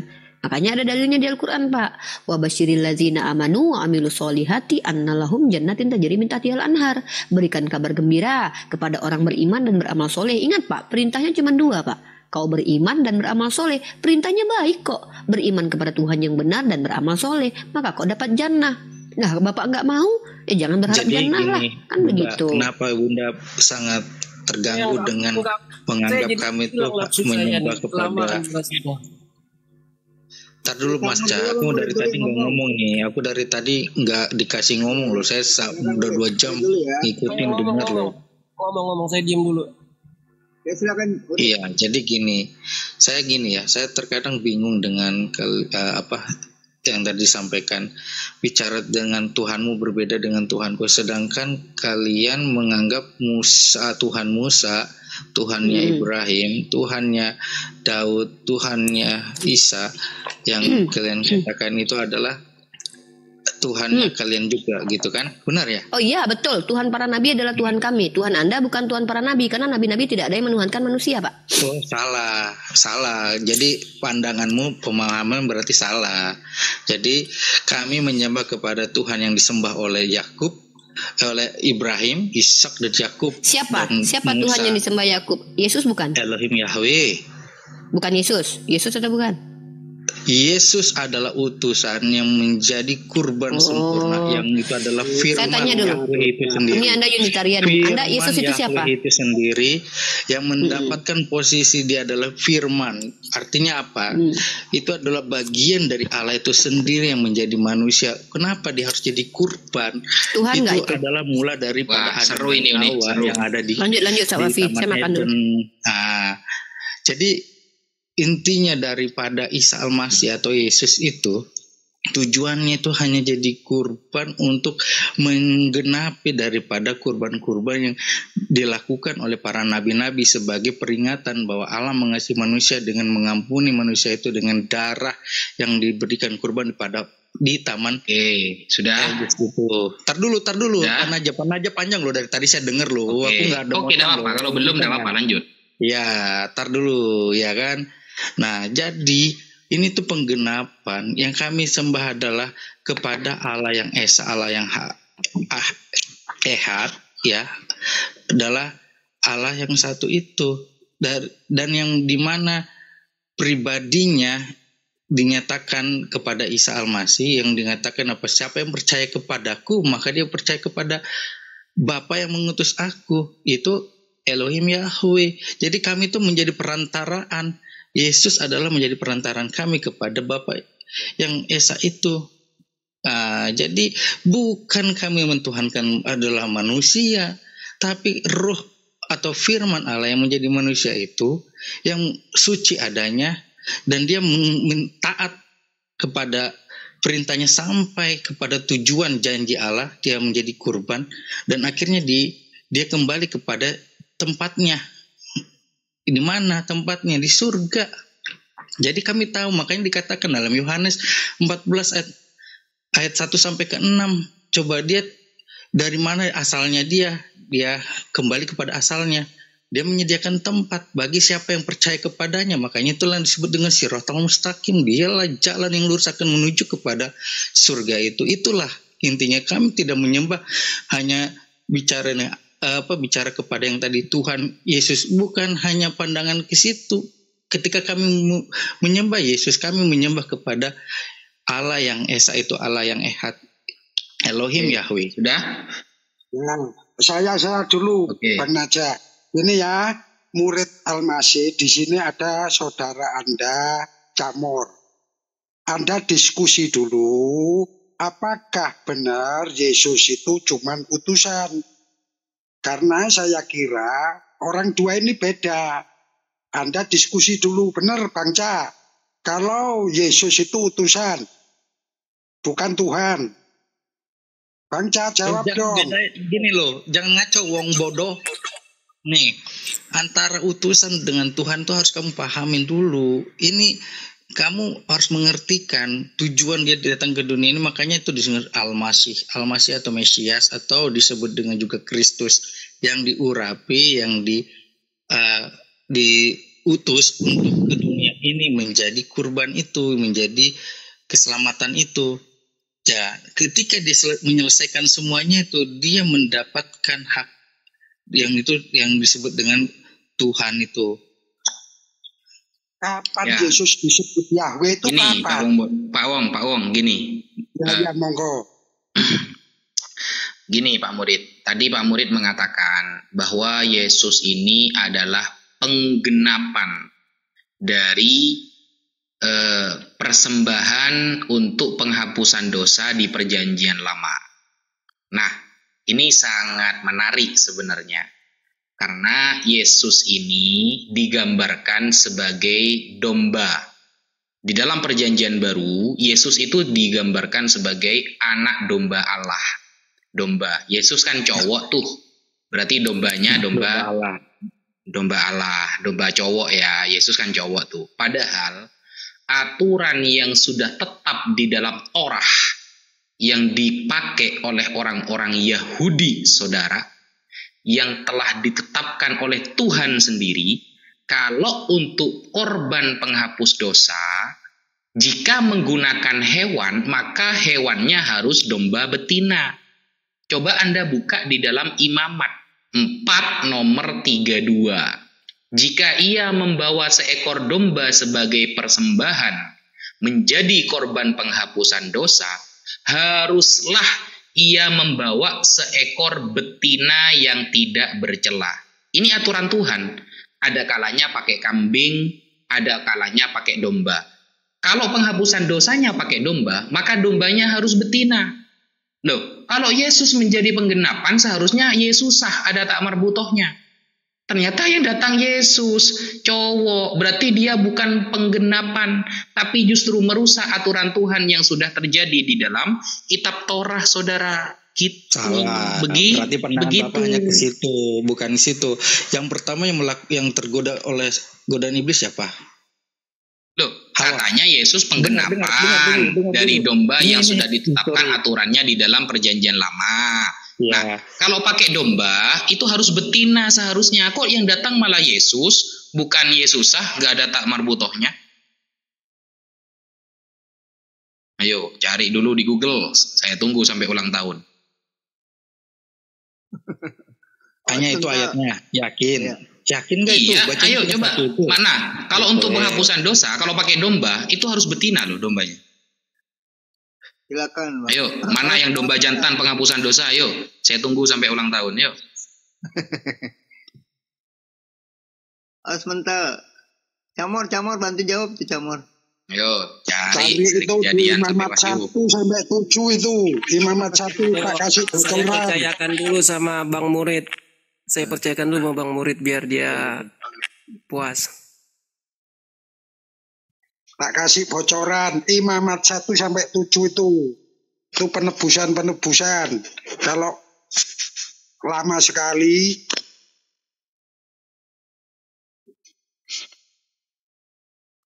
29 ayat 14 tuh baca coba. Ayo cari penebusan dosa kalau pakai domba, dombanya harus betina, yang datang malah Yesus. Baca coba. itu.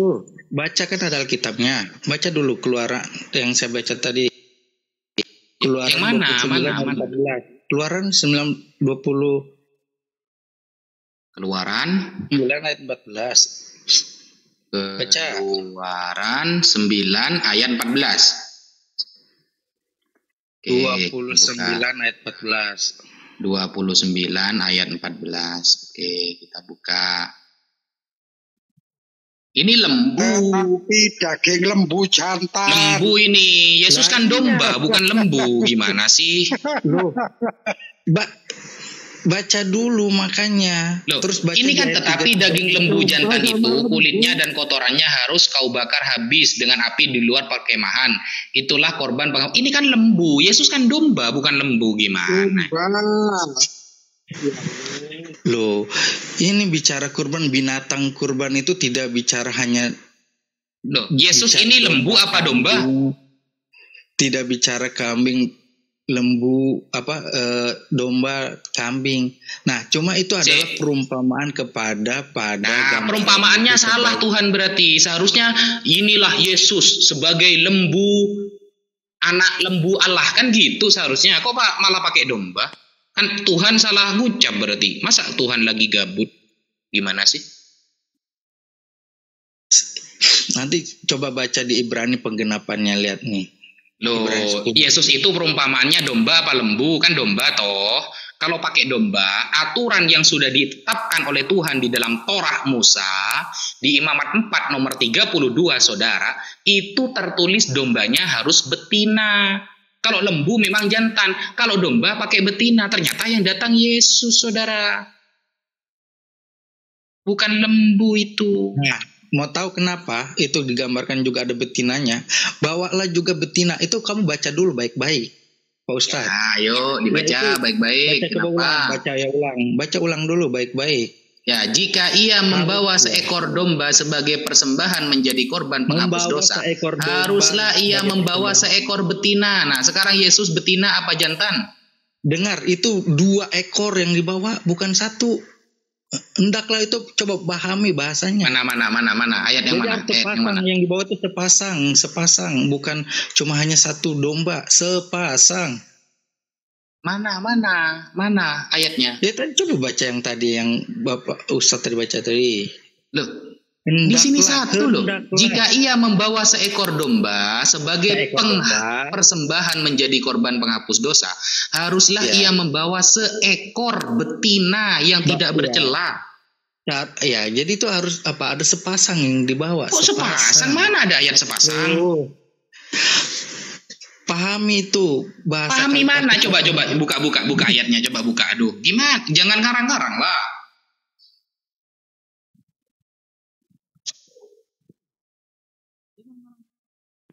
Buka ayatnya itu. Imamat 4 nomor 32. Mana ada ayat sepasang? Wong udah dikasih bocoran. Imamat 1 sampai Imamat 7 itu baca itu korban-korban semuanya. Tetap gak ada Pak Wong, gak ada tetap ini. Layang nggak ada. Yang saya maksud korban itu kan Imamat 1 sampai Imamat 7. Dibuka semuanya kalau ada di situ. Nggak ada Bang. Sampai gak ada. Saya tunggu sampai ulang tahun, enggak apa-apa. Kalian pahami, makanya nanti lihat di Ibrani dalam pada. Gimana ini? Yesus itu domba jantan, padahal aturannya domba betina. Ini bukan menggenapi, itu merusak namanya. Merusak aturan Tuhan itu berarti. Ayo, Duar, selamat datang di kebenaran. Coba baca dulu Ibrani 10. Coba baca dulu Ibrani kita pasal buka. Kok malah Ibrani? Kan ini penggenapan. Seharusnya kan di perjanjian lama. Gimana sih, guys? Loh, tahu nggak sih analogi itu tuh dianalogikan sebagai kalau penggenapan itu berarti harus pakai perjanjian lama, kok malah lari ke Ibrani? Gimana sih? Itu tuh analogi, Yesus dianalogikan seperti anak domba. Anak domba loh. Ya, Kan yang Yesus itu dipersembahkan jantan tuh apa bukan betina? anak domba, kan? Enggak, sekarang saya tanya dulu. Yang dipersembahkan tuh harus anak binatang atau induknya? Loh, gimana orang ini kok malah ngeles gini? Gini loh bos, aturan di dalam perjanjian lama itu kalau mau untuk pengorban penghapusan dosa, ada kalanya pakai lembu, ada kalanya pakai domba. Kalau domba maka harus betina. Kalau lembu maka jantan. Kan sudah tersebut di sana. Nah, Yesus ini domba betina apa jantan Yesus itu? Berarti kalau Yesus ini domba jantan, berarti Tuhan sudah merusak aturannya di perjanjian lama. Padahal itu yang ngatur Tuhan sendiri. Atau jangan-jangan Tuhannya beda. Bukan, Anda itu tidak memahami. Satu lembu sama dengan 2 kambing atau 2 domba. Jadi itu tuh tidak bisa dipisahkan. Makanya lihat ketika itu di mana ayatnya, Bro? Dengar. Ketika Nabi Ibrahim. Coba ayatnya di mana itu yang kamu jelaskan itu? Ibrani 10 ayat 5 itu, ayat 45 itu loh. Bang Naja. Di mana? Ibrani 10. Oh, di Ibrani kan perjanjian baru, Bos. Katanya tadi kan Yesus itu menggenapi sesuatu yang sudah diatur di perjanjian lama sebagai korbanot. Lah, kalau pakai perjanjian lama itu namanya di perjanjian barunya menggenapi. Ternyata di perjanjian lamanya dombanya betina, Yesusnya jantan. Apakah Tuhan lupa sama aturan yang dulu? Atau Tuhan lagi gabut? Atau Tuhannya beda? Aduh, dari tadi saya ngasih tahu. Coba ulang dengan baik-baik, pelan-pelan. Bawalah seekor. Coba baca. Dan juga apa tadi? Ada disuruhnya itu bawa dulu seekor. Terus juga dengan seekor betina. Itu berarti kepada 2 yang disuruhnya. Mana ada 2 di sini? Ngarang. Coba baca ayatnya. Coba dibaca ayatnya. Coba dibaca ayatnya. Ayo googling lagi. Al-Googliyah. Monggo. Kasih Mbak Noi. Mana ada sepasang ayatnya ini ngawur ngarang-ngarang ini. Dimarahi sama Tuhan nanti loh. Ya, oke, makasih. Assalamualaikum warahmatullahi wabarakatuh. Di malam yang dingin ini, saya bantu sahabat saya, murid Al-Masih. Semoga beliau diberikan umur yang panjang dan diberikan kemudahan dalam segala hal yang diurusannya. Oke, berkaitan dengan apa yang subhat yang disampaikan oleh Bang Nafia. Nah, itu kan bicaranya tadi di mana, Bang? Imamat berapa, Bang? Tadi murid Al-Masih ini mengatakan Yesus sebagai anak domba Allah itu menggenapi aturan korbanot di perjanjian lama. Itu ucapannya dia. Nah, padahal Yesus sebagai domba, kalau kita melihat aturan di dalam perjanjian lama, seharusnya domba yang datang betina. Ternyata yang datang Yesus jantan. Ini bukan menggenapi, itu merusak aturan namanya.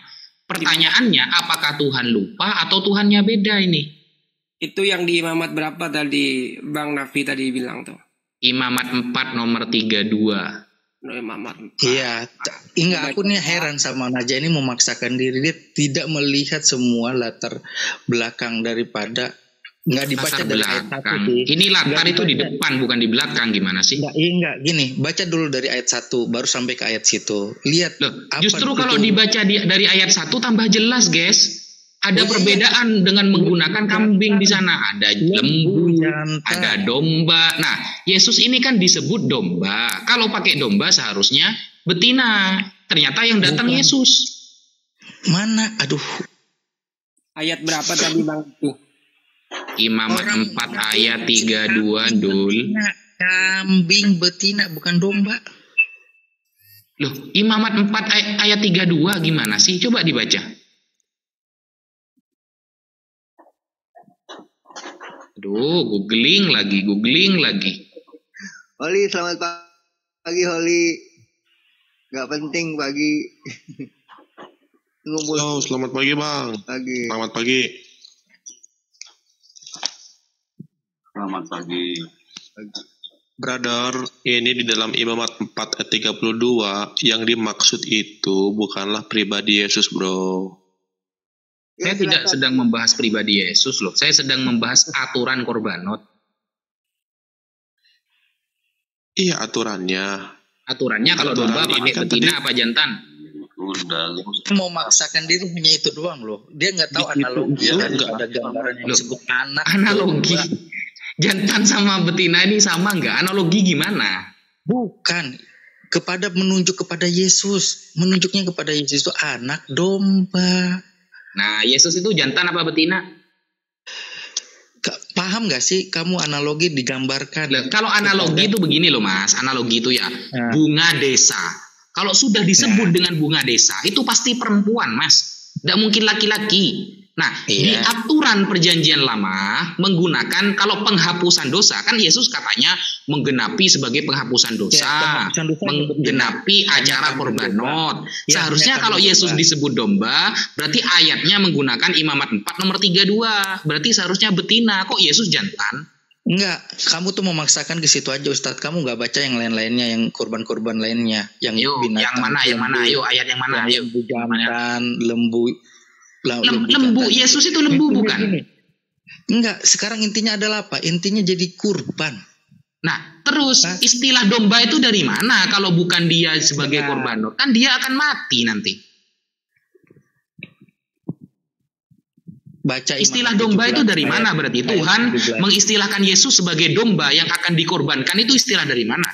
Kalau bukan dari penghapusan dosa di perjanjian lama. Ini bro, gue bantu jawab ya. Oh, yang pertama, di dalam Imamat 4 ayat 32 ini gak ada sangkut pautnya kepada pengorbanan Yesus Kristus. Itu yang pertama. Dan yang kedua, berarti berbeda ya sama murid Al-Masih berarti ini. Beda berarti sudah. Dan yang Karena kedua, murid Al-Masih mengatakan tadi itu adalah penggenapan dari korbanot yang di perjanjian lama. Oh enggak dong, itu beda sekali. Di sini beda kan berarti kalau kita jawabannya lihat antara murid dengan huli ini ya. Di Imamat ini kan sebetulnya Tuhan ini lagi berfirman kepada Musa kayak gitu. Bagaimana bangsa Israel itu mempersembahkan yang namanya korban penghapusan dosa. Jadi di sini nggak ada sangkut pautnya dengan yang namanya pribadi Yesus itu sendiri gitu. Dan kenapa harus betina? Pada budaya itu kan nggak ada diharuskan betina atau jantannya gitu kan. Yang penting domba ini yang bagus atau lembu ini yang bagus seperti itu. Ayatnya itu haruslah betina ayatnya. Dosa itu perempuan.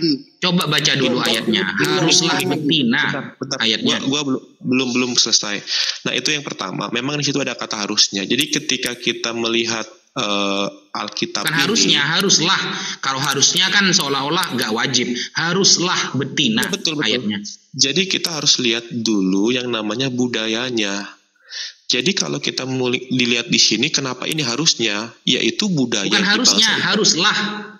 Iya, haruslah mau wajib kayak sama kan wajib harus gitu kan? Iya, kalau jadi harusnya kan seolah-olah agak wajib nanti. Kalau haruslah wajib. Ya wajib. Jadi kita harus lihat di dalam budaya itu sendiri. Karena kita lihat Alkitab ini kan budaya, ada juga unsur daripada budaya. Seperti itu. Jadi kita nggak hanya melihat daripada sudut pandang. Makanya gue selalu bilang ke beberapa orang-orang misalnya Muslim, ketika kita mau membaca Alkitab atau menafsirkan gitu, kita harus melihat dulu jangka panjang atau jangka pendek budaya tulisan itu bagaimana kayak gitu. Tak potong ya. Ini firman Tuhan. Ini bukan budaya. Ini firman Tuhan, Bang. Mengharuskan penghapusan dosa itu haruslah. Ia membawa seekor betina yang tidak bercela. Diulang lagi. Aturan kepada Musa itu. Ini bukan budaya. Yang firman Imamat itu siapa yang? Itu aturan Tuhan, bukan budaya. Panaja menanyanya apa tadi Panaja? Soal tentang anak domba kan? Kenapa kok bisa dikatakan anak domba gitu kan? Terus kenapa yang di sini malah aturan Allah kepada Musa malah binatang betina? Coba buka Yesaya. Makanya Yesaya kita rujuk kepada Yesus. Yesus itu pasal laki-laki 53 ayat 7 sampai 8. Ayo baca dulu. Yesaya Bentar, Bro pasal Raja. 53. Sedikit. Yesaya berapa? 53 ayat 7. 53 ayat 7. Malah lari ke Yesaya 53 tambah tewas kamu nanti. Enggak, ini biar Tambah ada tewas. hubungannya. Biar ada hubungan, baca dulu. Ya. Kalau Yesaya 53 tambah tewas kamu nanti. Aduh, ini baca aja. dulu, baca. Fokuskan Baca ini. dulu, 10 ya. Tak bacakan Ayat ayat 7. 10 ya. Ayat Iya 7. sampai 10 nanti. Ya. Jangan potong-potong ayat. Yang panjang Ini ya, Yesaya 53 nomor 10. Tuhan menghendaki bahwa ia menderita dan menyerahkan diri sebagai kurban penghapusan dosa. Maka ia akan panjang umur dan melihat keturunannya. Tuhan punya keturunan nanti berarti ya. Melalui dia kehendak Tuhan akan terlaksana. 7 ayat 7. Kok lompat sih? Nah, Ayat 7 jadi bacanya. Tuhan menghendaki ia menderita. Kemudian yang kedua poinnya, menyerahkan diri sebagai korban penghapusan. Padahal Yesus bukan menyerahkan diri ya, tertangkap kan ya. Kemudian yang kedua, ia akan panjang umur. Ini Ya, sudah salah ya. Enggak Dua, menyerahkan diri, dia melihat nggak keturunannya. Aduh. Berarti ada keturunan Tuhan nanti ini. Biar baca dulu yang ayat 7, jangan lompat-lompat. Kok Loh, jadi sampai 10 lah baca ayatnya gimana sih? Kok malah dipotong-potong? ayat Masa 7-nya baca dulu, aja? ayat 7-nya baca.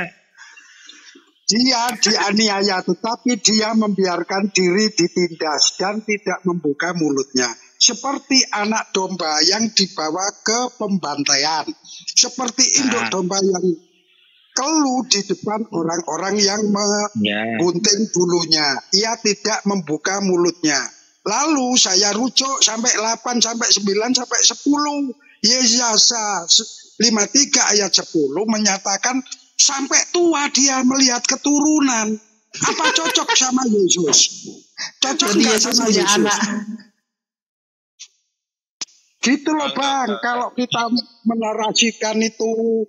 Aduh, bagian imamat sudah gak terjawab malah lari ke Yesaya 53 ya, tambah gabrul guys. Ya bukan tambah gabrul, otak kalian yang tambah gabrul karena kalian tidak bisa memahami daripada maksud daripada. Aduh, sudah untung pakai imamat malah pakai Yesaya 53. Ya Yesus harus punya anak kalau gitu.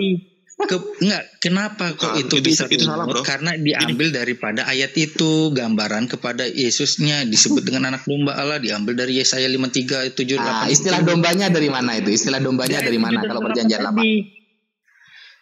Daripada gambaran Nabi Yesaya mengatakan tentang domba. Nama dombanya dari mana kalau bukan dari ritual korbanotnya? Ayo.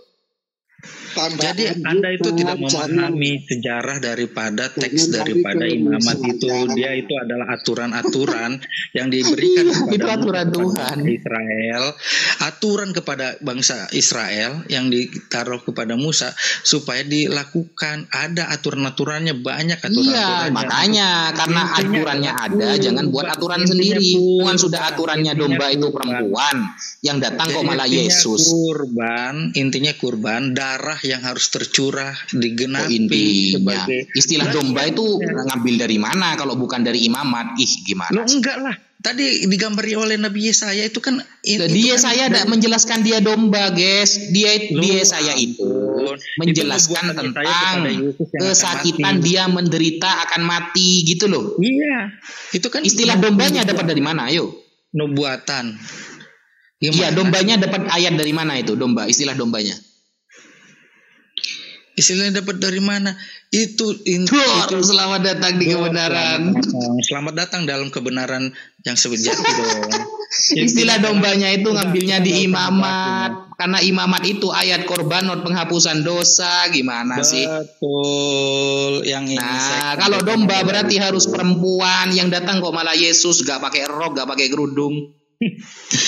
Inilah nggak ada masuk akalnya menurut saya. Ya nggak masuk akal itu aturan yang dulu dombanya betina, yang datang malah Yesus, itu yang nggak masuk akal. Gimana? Sekarang gini, budaya daripada orang Timur Tengah mengakui wanita, yang enggak? Yang ilmiah lah, jangan pakai istilah budaya gimana sih? Justru ilmiah. Bahkan di Timur Tengah keturunan wanita itu tidak diperhitungkan. Orang Timur Tengah tidak memperhitungkan, makanya laki-laki. Orang Timur Tengah gimana orang ini? Ya kan ini kan bicara tanah. Ini kan bicara jangan-jangan aturannya dulu yang menyembelih harus orang Betawi nanti ini. Loh, ini nggak paham ente berarti, bener. Ente nggak paham. Makanya kenapa dari keturunan itu ditulis kepada kepada generasinya adalah laki-laki atau ya benar. Kalau intinya saya kepada Isa, kepada Yesus sebagai kurban. Intinya jadi kurban. Di awalnya itu adalah sebagai janji Allah, di mana kurban itu adalah sebagai janji Allah bahwa Allah mengasihi manusia, itu adalah sebagai pengingat. Bro, inti daripada Tuhan mengistilahkan dalam perjanjian baru, Yesus dipanggil domba itu ngambil dari perjanjian lama yang mana? Kurban. Ayo, sekarang kita dudukkan satu permasalahan dulu. Istilah domba di perjanjian baru kepada Yesus sebagai anak domba Allah. Istilah domba itu menggenapi dari ayat yang mana di perjanjian lama? Itu jangan kamu mau nahan ke situ, itu nggak masuk. Karena gini bro, setiap Tuhan memberikan istilah pasti ada alasan dan ada penggenapan di sana. Karena diyakini perjanjian baru datangnya Yesus menggenapi apa yang terjadi di dalam perjanjian lama. Jadi tidak mungkin Tuhan memanggil Yesus anak domba tanpa alasan bro. Pastinya pemanggilan domba itu sudah terpilih oleh Tuhan karena penggenapan dari aturan yang telah Tuhan atur pada zaman Musa di dalam Torah, saudara. Dan sedangkan aturan yang diatur oleh Tuhan kalau pakai domba perempuan, yang datang Yesus, gak pakai rok, gak pakai BH, saudara. Ampun, memang kamu payah, memang aturan. Kamu lihat dulu semua dari tadi, aturan dari ayat 1 itu aturan. Coba ada lembu jantan. Ya, ada lembu. Itu kan semua Yesus itu dipanggil lembu apa domba? Enggak, artinya adalah kurban binatang. Nah, terus istilah domba itu apa berarti? Apa gunanya Tuhan mengistilahkan domba kalau ternyata menggenapi yang lembu? Dengar. Tadi Yesaya 53 ayat 78 mengatakan dia itu seperti anak domba. Kenapa? Tidak melawan. Dia tidak baca lagi. Mulutnya tidak membuka mulutnya, artinya tidak ada perlawanan, dia menyerahkan. Berarti kalau pakai Yesaya 53, Yesus harus punya keturunan. Sekarang mana keturunannya Tuhan? Loh, apakah keturunan itu harus biologis? Saya tanya dulu. Kalau apakah keturunan harus biologis? Sekarang gini, sebutkan dalil atau hujjah bahwa maksud dari keturunan dalam Yesaya 53 nomor 10 itu bukan biologis. Yo, mana dalilnya? Bahwa maksud dari Yesaya 53 ayat ke-10 itu maksudnya bukan keturunan biologis. Mana dalilnya? Dor, selamat datang di kebenaran. Assalamualaikum, Sasugi. Ayo, jangan asumsi lah. Saya itu setiap hari baca Bible. Oke, Bang Nafi. Nafi. Nama saya bukan Nafi, Naja. Oh, Naja. Bang Naja. Oke, Bang Naja yang dirahmati oleh Tuhan Yesus Kristus bertanya. Tuhannya Yesus Kristus, bukan Tuhan Yesus. Tuhannya Yesus Kristus. Nah, ini Bang Naja bertanya. Itu sebenarnya kenapa kok dombanya itu Yesus itu dombanya kelaminnya kan jantan, itu gendernya kan. Emangnya kamu pernah lihat kelamin Yesus? Tak tahu yang hujah yang Bang Nafja ini kan berkata bahwa sesungguhnya yang harus dikorbankannya itu adalah domba betina, kan begitu. Ya, gimana tuh? Itu Tuhannya beda atau Tuhan lupa aturannya sendiri? Pertanyaannya. Itu penggenapannya di mana, kan begitu pertanyaannya. Iya kan? Monggo. Nah, itu pertanyaannya itu jawabannya adalah Yesus itu adalah penggenapan daripada peristiwa di mana ketika Nabi Musa itu ada di tanah Mesir dengan kaum Bani Israel. Ayatnya baca. Ya kan, tenang dulu, santai. Nah, di situ ayatnya baca, jangan asumsi dulu, ayatnya dulu baru berasumsi gitu. Di situ Tuhan berkata, anak-anak sulung di Mesir ini akan mati semua. akan ada malaikat Tuhan. Mereka akan bisa selamat kalau di ambang pintu mereka itu ada darah. Dan darah itu adalah darah kambing atau domba jantan. Ketika dilihat mana ayatnya itu? Mana ayatnya? Coba dibuka ayatnya. Ini saya berhari-hari baca Bible, berarti salah kalau memang benar ada itu. Berarti belum sampai situ bacaannya, pasti ada. Ya, coba mana ayatnya? Coba. Ah, gampang itu, nanti dengar aja dulu. Nanti ayatnya dulu saya buka biar kamu gak asumsi. Saya buka dulu. Ayo coba. Kamu sambil menerangkan, kamu sebutkan ayatnya. Saya buka dulu ayatnya. Ayo. Coba baca tulah itu, tulah.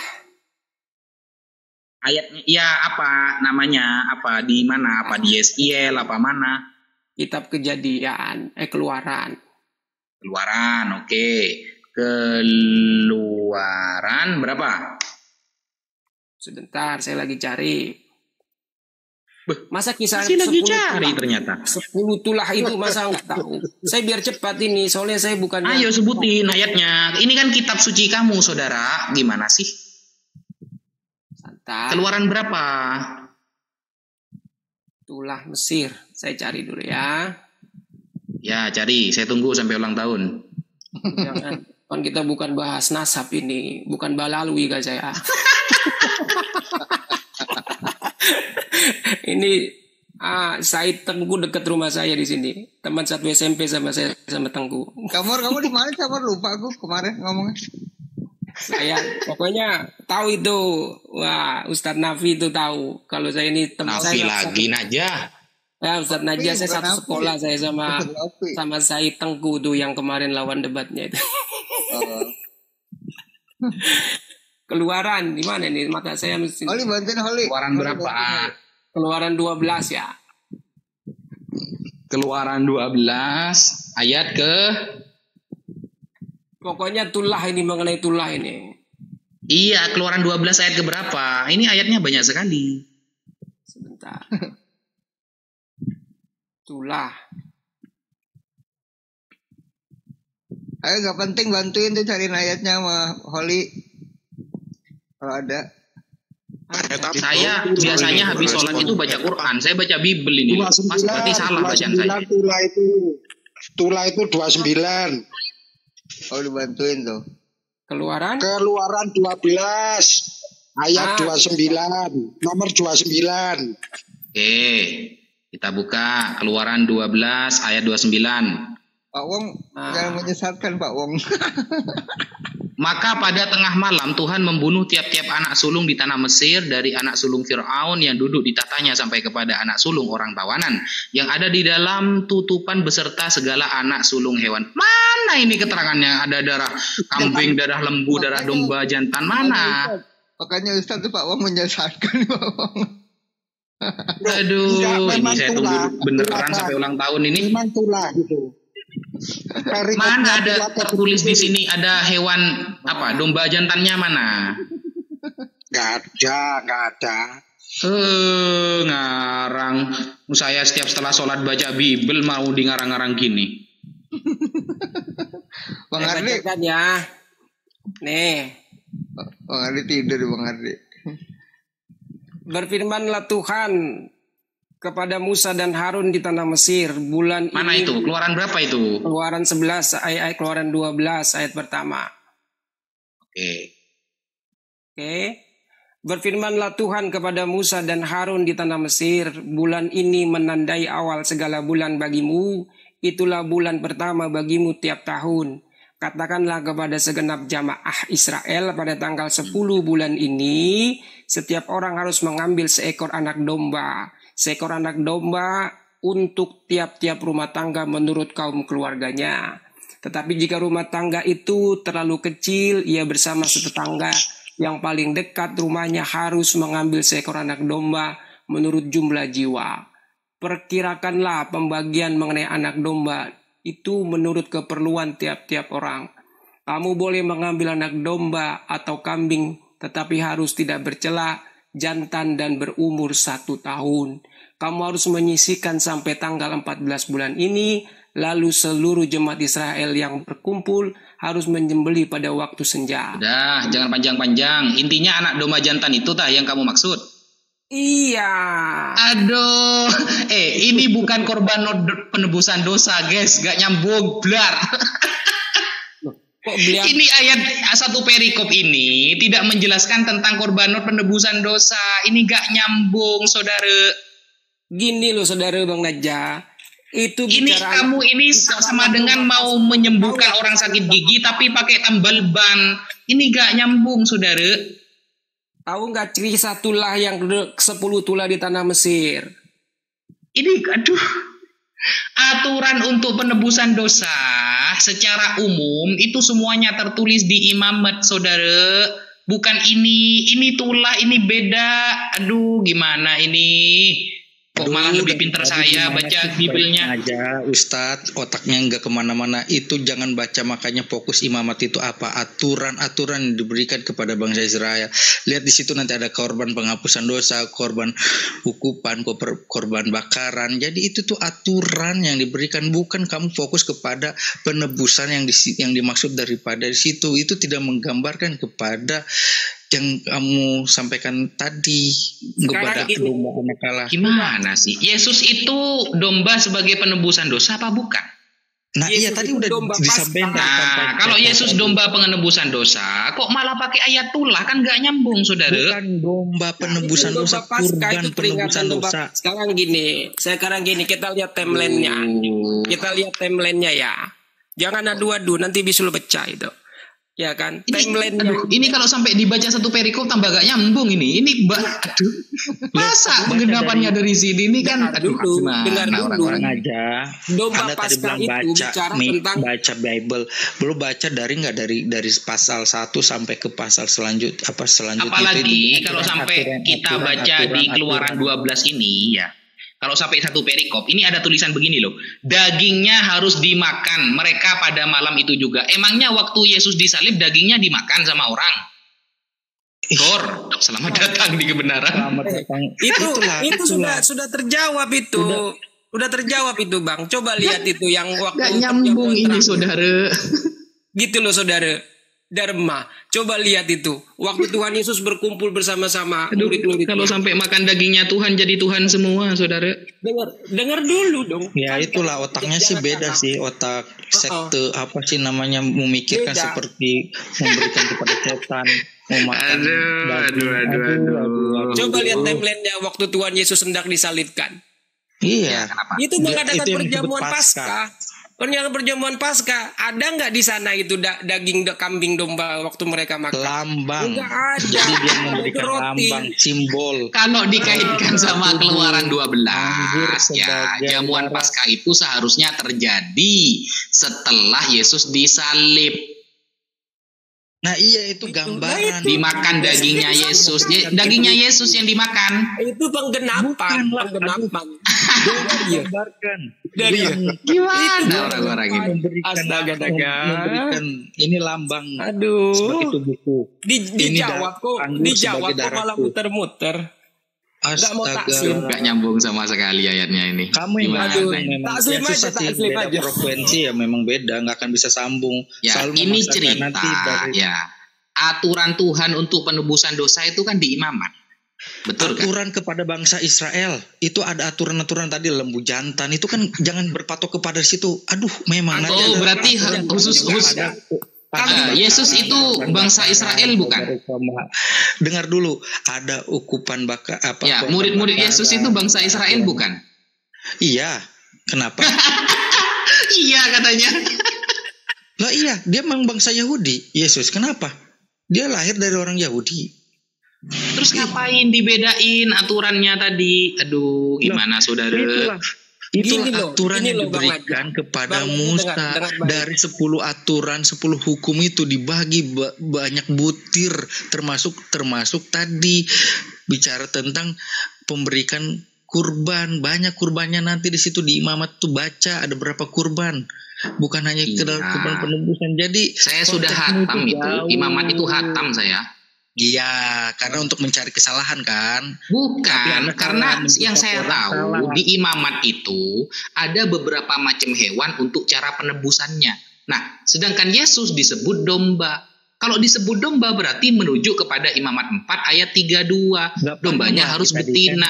Ternyata yang datang Yesus sebagai cowok. Analogi, tadi kan dia digambarkan pada Yesaya. Kenapa dibilang anak? Sedangkan di situ kan tidak dibilang anak. Yang di Imamat anak nggak dibilang di situ anak domba. Masa saya harus mengatakan Yesus anak domba Allah berarti Allah itu adalah ayah dari dombanya? Berarti Allah domba juga gitu. Analogi, gambaran. Kalau analogi itu harus pas. Jangan sama betina itu masuk nggak analogi? Sekarang kalau persembahan untuk korban keselamatan bagi Tuhan atau anak adalah dari domba, seekor jantan atau seekor betina, haruslah yang mempersembahkan yang tidak bercela. Ada jantannya juga, Dharma. Ada betinanya itu. Itu ayatullah, bukan penebusan, aturan penebusan dosa, saudara. Tidak nyambung. Ini coba. Akhirnya, kalau Anda mau ngeles ke situ, Anda itu terkena 2 kali. Yang pertama ini bukan ayat tentang cara penebusan dosa. Yang kedua di sini dagingnya harus dimakan malam itu juga. Yesus ini waktu setelah disalib dimakan nggak dagingnya, saudara? Itu aturan namanya. Memang kami ini apa? Memang kami ini kanibal. Itulah Tuhannya kok dimakan gimana sih? Masih ada beng-beng, masih ada happy toast. Udah jelas-jelas Yesus sebelum dia disalibkan dia sudah bilang, saya akan diserahkan. Nah, inilah tubuhku yang tercabik bagimu. Ini anggur sebagai darahku yang tercurah bagimu. Itu gambaran. Aturan itu jangan dibuat-buat sendiri, saudara. Kalau pakai ayat yang tulah, itu aturannya berunut itu loh. Jangan diambil separuh ayatnya, di bawahnya langsung itu. Langsung harus dimakan malam itu juga dagingnya. Itu aturannya bersambung. Jangan dipakai separuh-separuh. Itu karena binatang, itu kan korban binatang. Ini mulai keteteran ini Ini ayat tulah ini, ayatnya nggak nyambung sama sekali. Keteteran, aduh kasihan. Bukan keteteran. Ayat tulah berarti bertentangan dengan ayat korbanot. Gitu maksudnya. Yang benar ini yang mana? Kalau untuk penebusan dosa, kita pakai ayat tulah apa pakai ayat imamat korbanot? Ayo. Menurut orang Yahudi, menurut orang Yahudi, kalau korban penebusan dosa harus pakai ayat tulah apa ayat korbanot? Itu keselamatan ini, untuk keselamatan. Selamat datang di kebenaran. Mulai grogi dia, mulai grogi. Buktikan kepada saya bahwa orang Yahudi ketika penebusan dosa menggunakan ayat tulah. Mana buktinya? Ini korban keselamatan. Bukan korban penghapusan dosa aja. Kalau Anda memang bukan Yesus kan korban penghapusan dosa. Kan domba itu akan gimana sih? Makanya Yesus itu menggenapi imamat. Coba baca imamat 17 ayat yang ke-11. Bro, enggak usah ngeles, bro. Enggak usah ngeles. Saya selama berdiskusi dengan orang-orang Kristen dan pendeta, tidak ada data satupun bahwa Yesus menggenapi Keluaran 12, gak ada. Kenapa kok gak ada? Karena memang gak nyambung. Yesus itu datang sebagai anak domba Allah untuk menggenapi penebusan dosa, mati di tiang salib, dan ayatnya itu menggunakan imamat, bukan ayat tulah. Ini sampean pakai data yang mana? Sekarang saya tanya gini dah. Gampangannya gini. Coba kamu sekarang tampilkan data bahwa Yesus sebagai anak domba Allah itu menggenapi Keluaran 12. Mana datanya? Ini bicara tentang kurban darah. Ya gini aja, kamu bawa data bahwa Yesus menggenapi sebagai domba penebusan dosa menggunakan ayat Keluaran 12. Mana datanya? Tidak itu, kamu terkunci hanya gara-gara di situ. Itu bukan hanya bicara situ, bicara nanti mulai dari Hobil mempersembahkan apa? Aduh, akhirnya dibawa semua ayat-ayat orang yang dibunuh. Aduh. Iya, ini itu ada semuanya, guys. Gak cukup satu perikop. Loh, kok Anda ini ngeyel? Makanya dimulai dari taman dari imamat gagal, pakai ayat tulah gagal. Sekarang Kobil dibunuh dipakai, semuanya dipakai akhirnya. Bukan, dengar dulu. Kok tidak sekalian orang yang dibantai di suku Amalek oleh Tuhan itu, guys, pakai juga itu? Bukan gitu, ini bicara kurban binatang. Kamu paham nggak? Ketika Adam dan Hawa digantikan pakaiannya, maka diganti dengan kulit binatang, maka ada yang binatang yang telah dikurbankan. yang darahnya tercurah, dan itu disuruh Allah untuk sebagai Adam untuk melakukan hal seperti itu kepada keturunannya selanjutnya untuk mengingat bahwa sesungguhnya Allah masih mengasihi manusia dengan kurban sembelihan itu. Nah, makanya dilakukanlah oleh semua nabi-nabi untuk mengingat bahwa Allah mengasihi manusia dengan ada kurban. Kurban penebusan itu bukan hanya di imamat itu, bicaranya itu ada runtunannya semua dari awalnya. Nah, itu dia.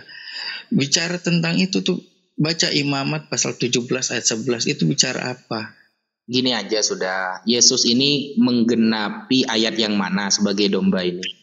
Bukan bicara menggenapi, genapi jadi kurban untuk penebusan dosa. Tidak bilang ini binatangnya betina, jantan, itu bukan ke situ gambarannya. Nah, terus Tuhan memanggil dia domba itu dapat dari mana? Atas unsur apa? Oke, sekarang saya ikutin dengan pikiranmu. Yesus katakan anak domba. Sekarang yang kamu baca dalam imamat tadi apa? Itu anak atau induk? Makanya kan gak nyambung. Seharusnya Yesus dipanggil induk. Iya. Ya, terus istilah domba itu dapat dari mana? Maksudnya atas dasar apa Tuhan memanggil dia anak domba?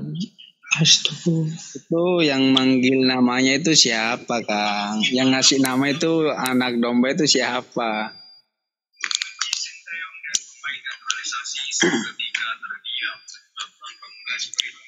Jadi intinya itu Tuhan Yesus itu penggenapan daripada domba Paskah.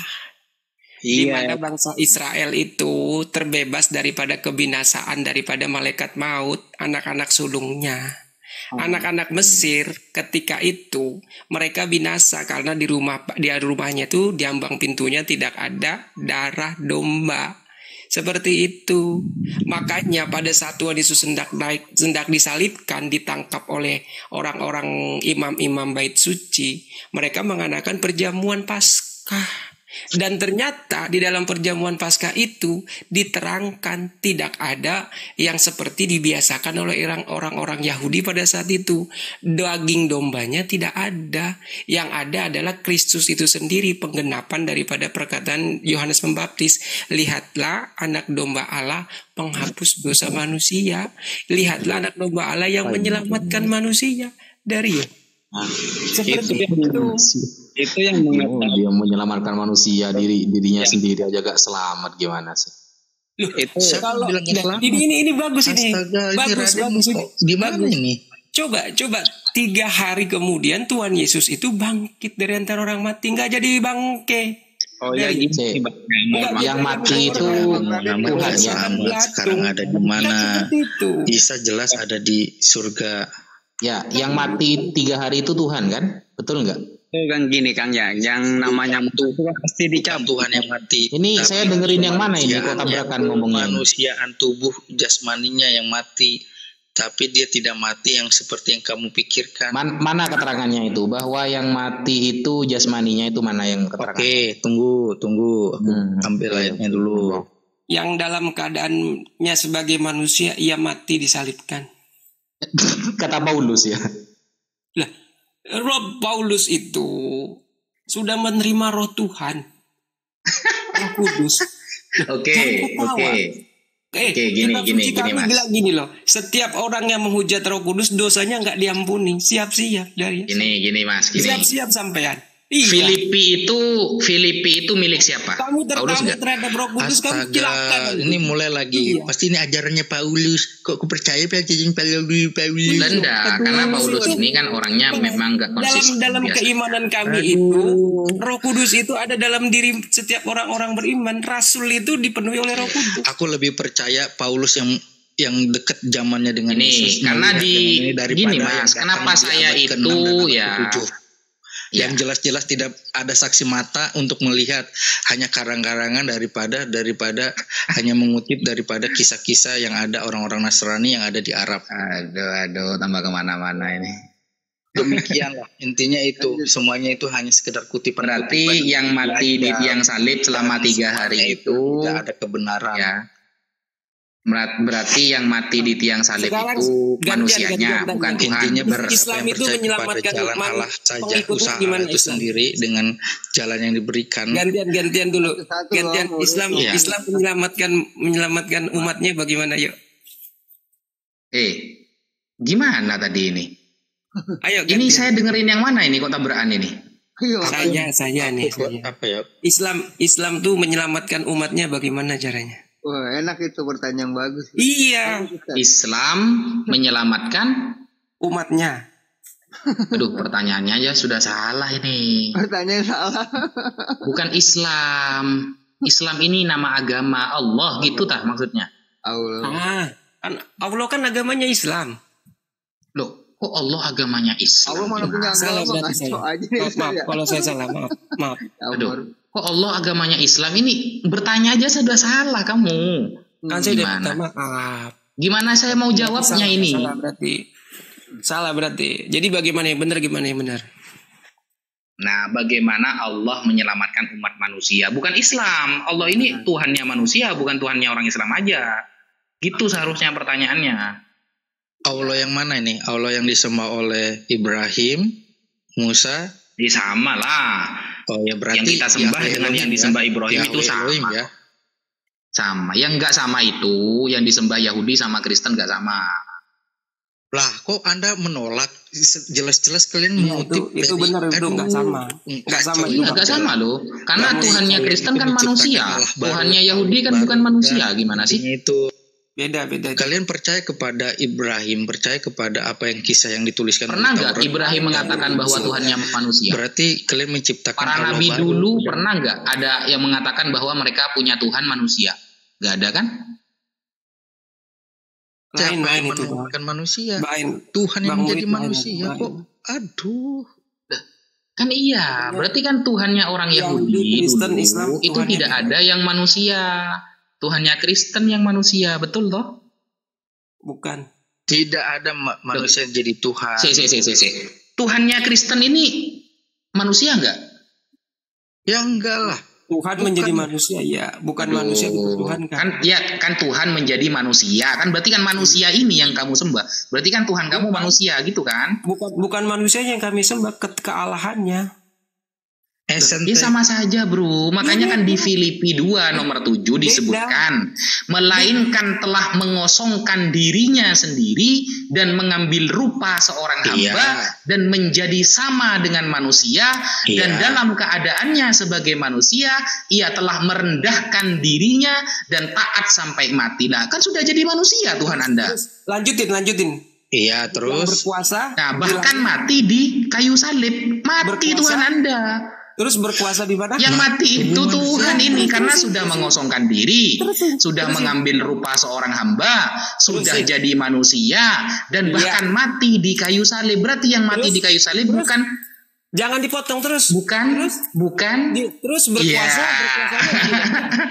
Bukan kemanusiaan, memang Tuhan itu sendiri bro yang mati karena sudah mengosongkan dirinya. Sudah menjadi sama dengan manusia, dan keadaannya dalam manusia dia mati di kayu salib. Berarti yang mati di kayu salib selama 3 hari itu memang Tuhan Anda itu sudah.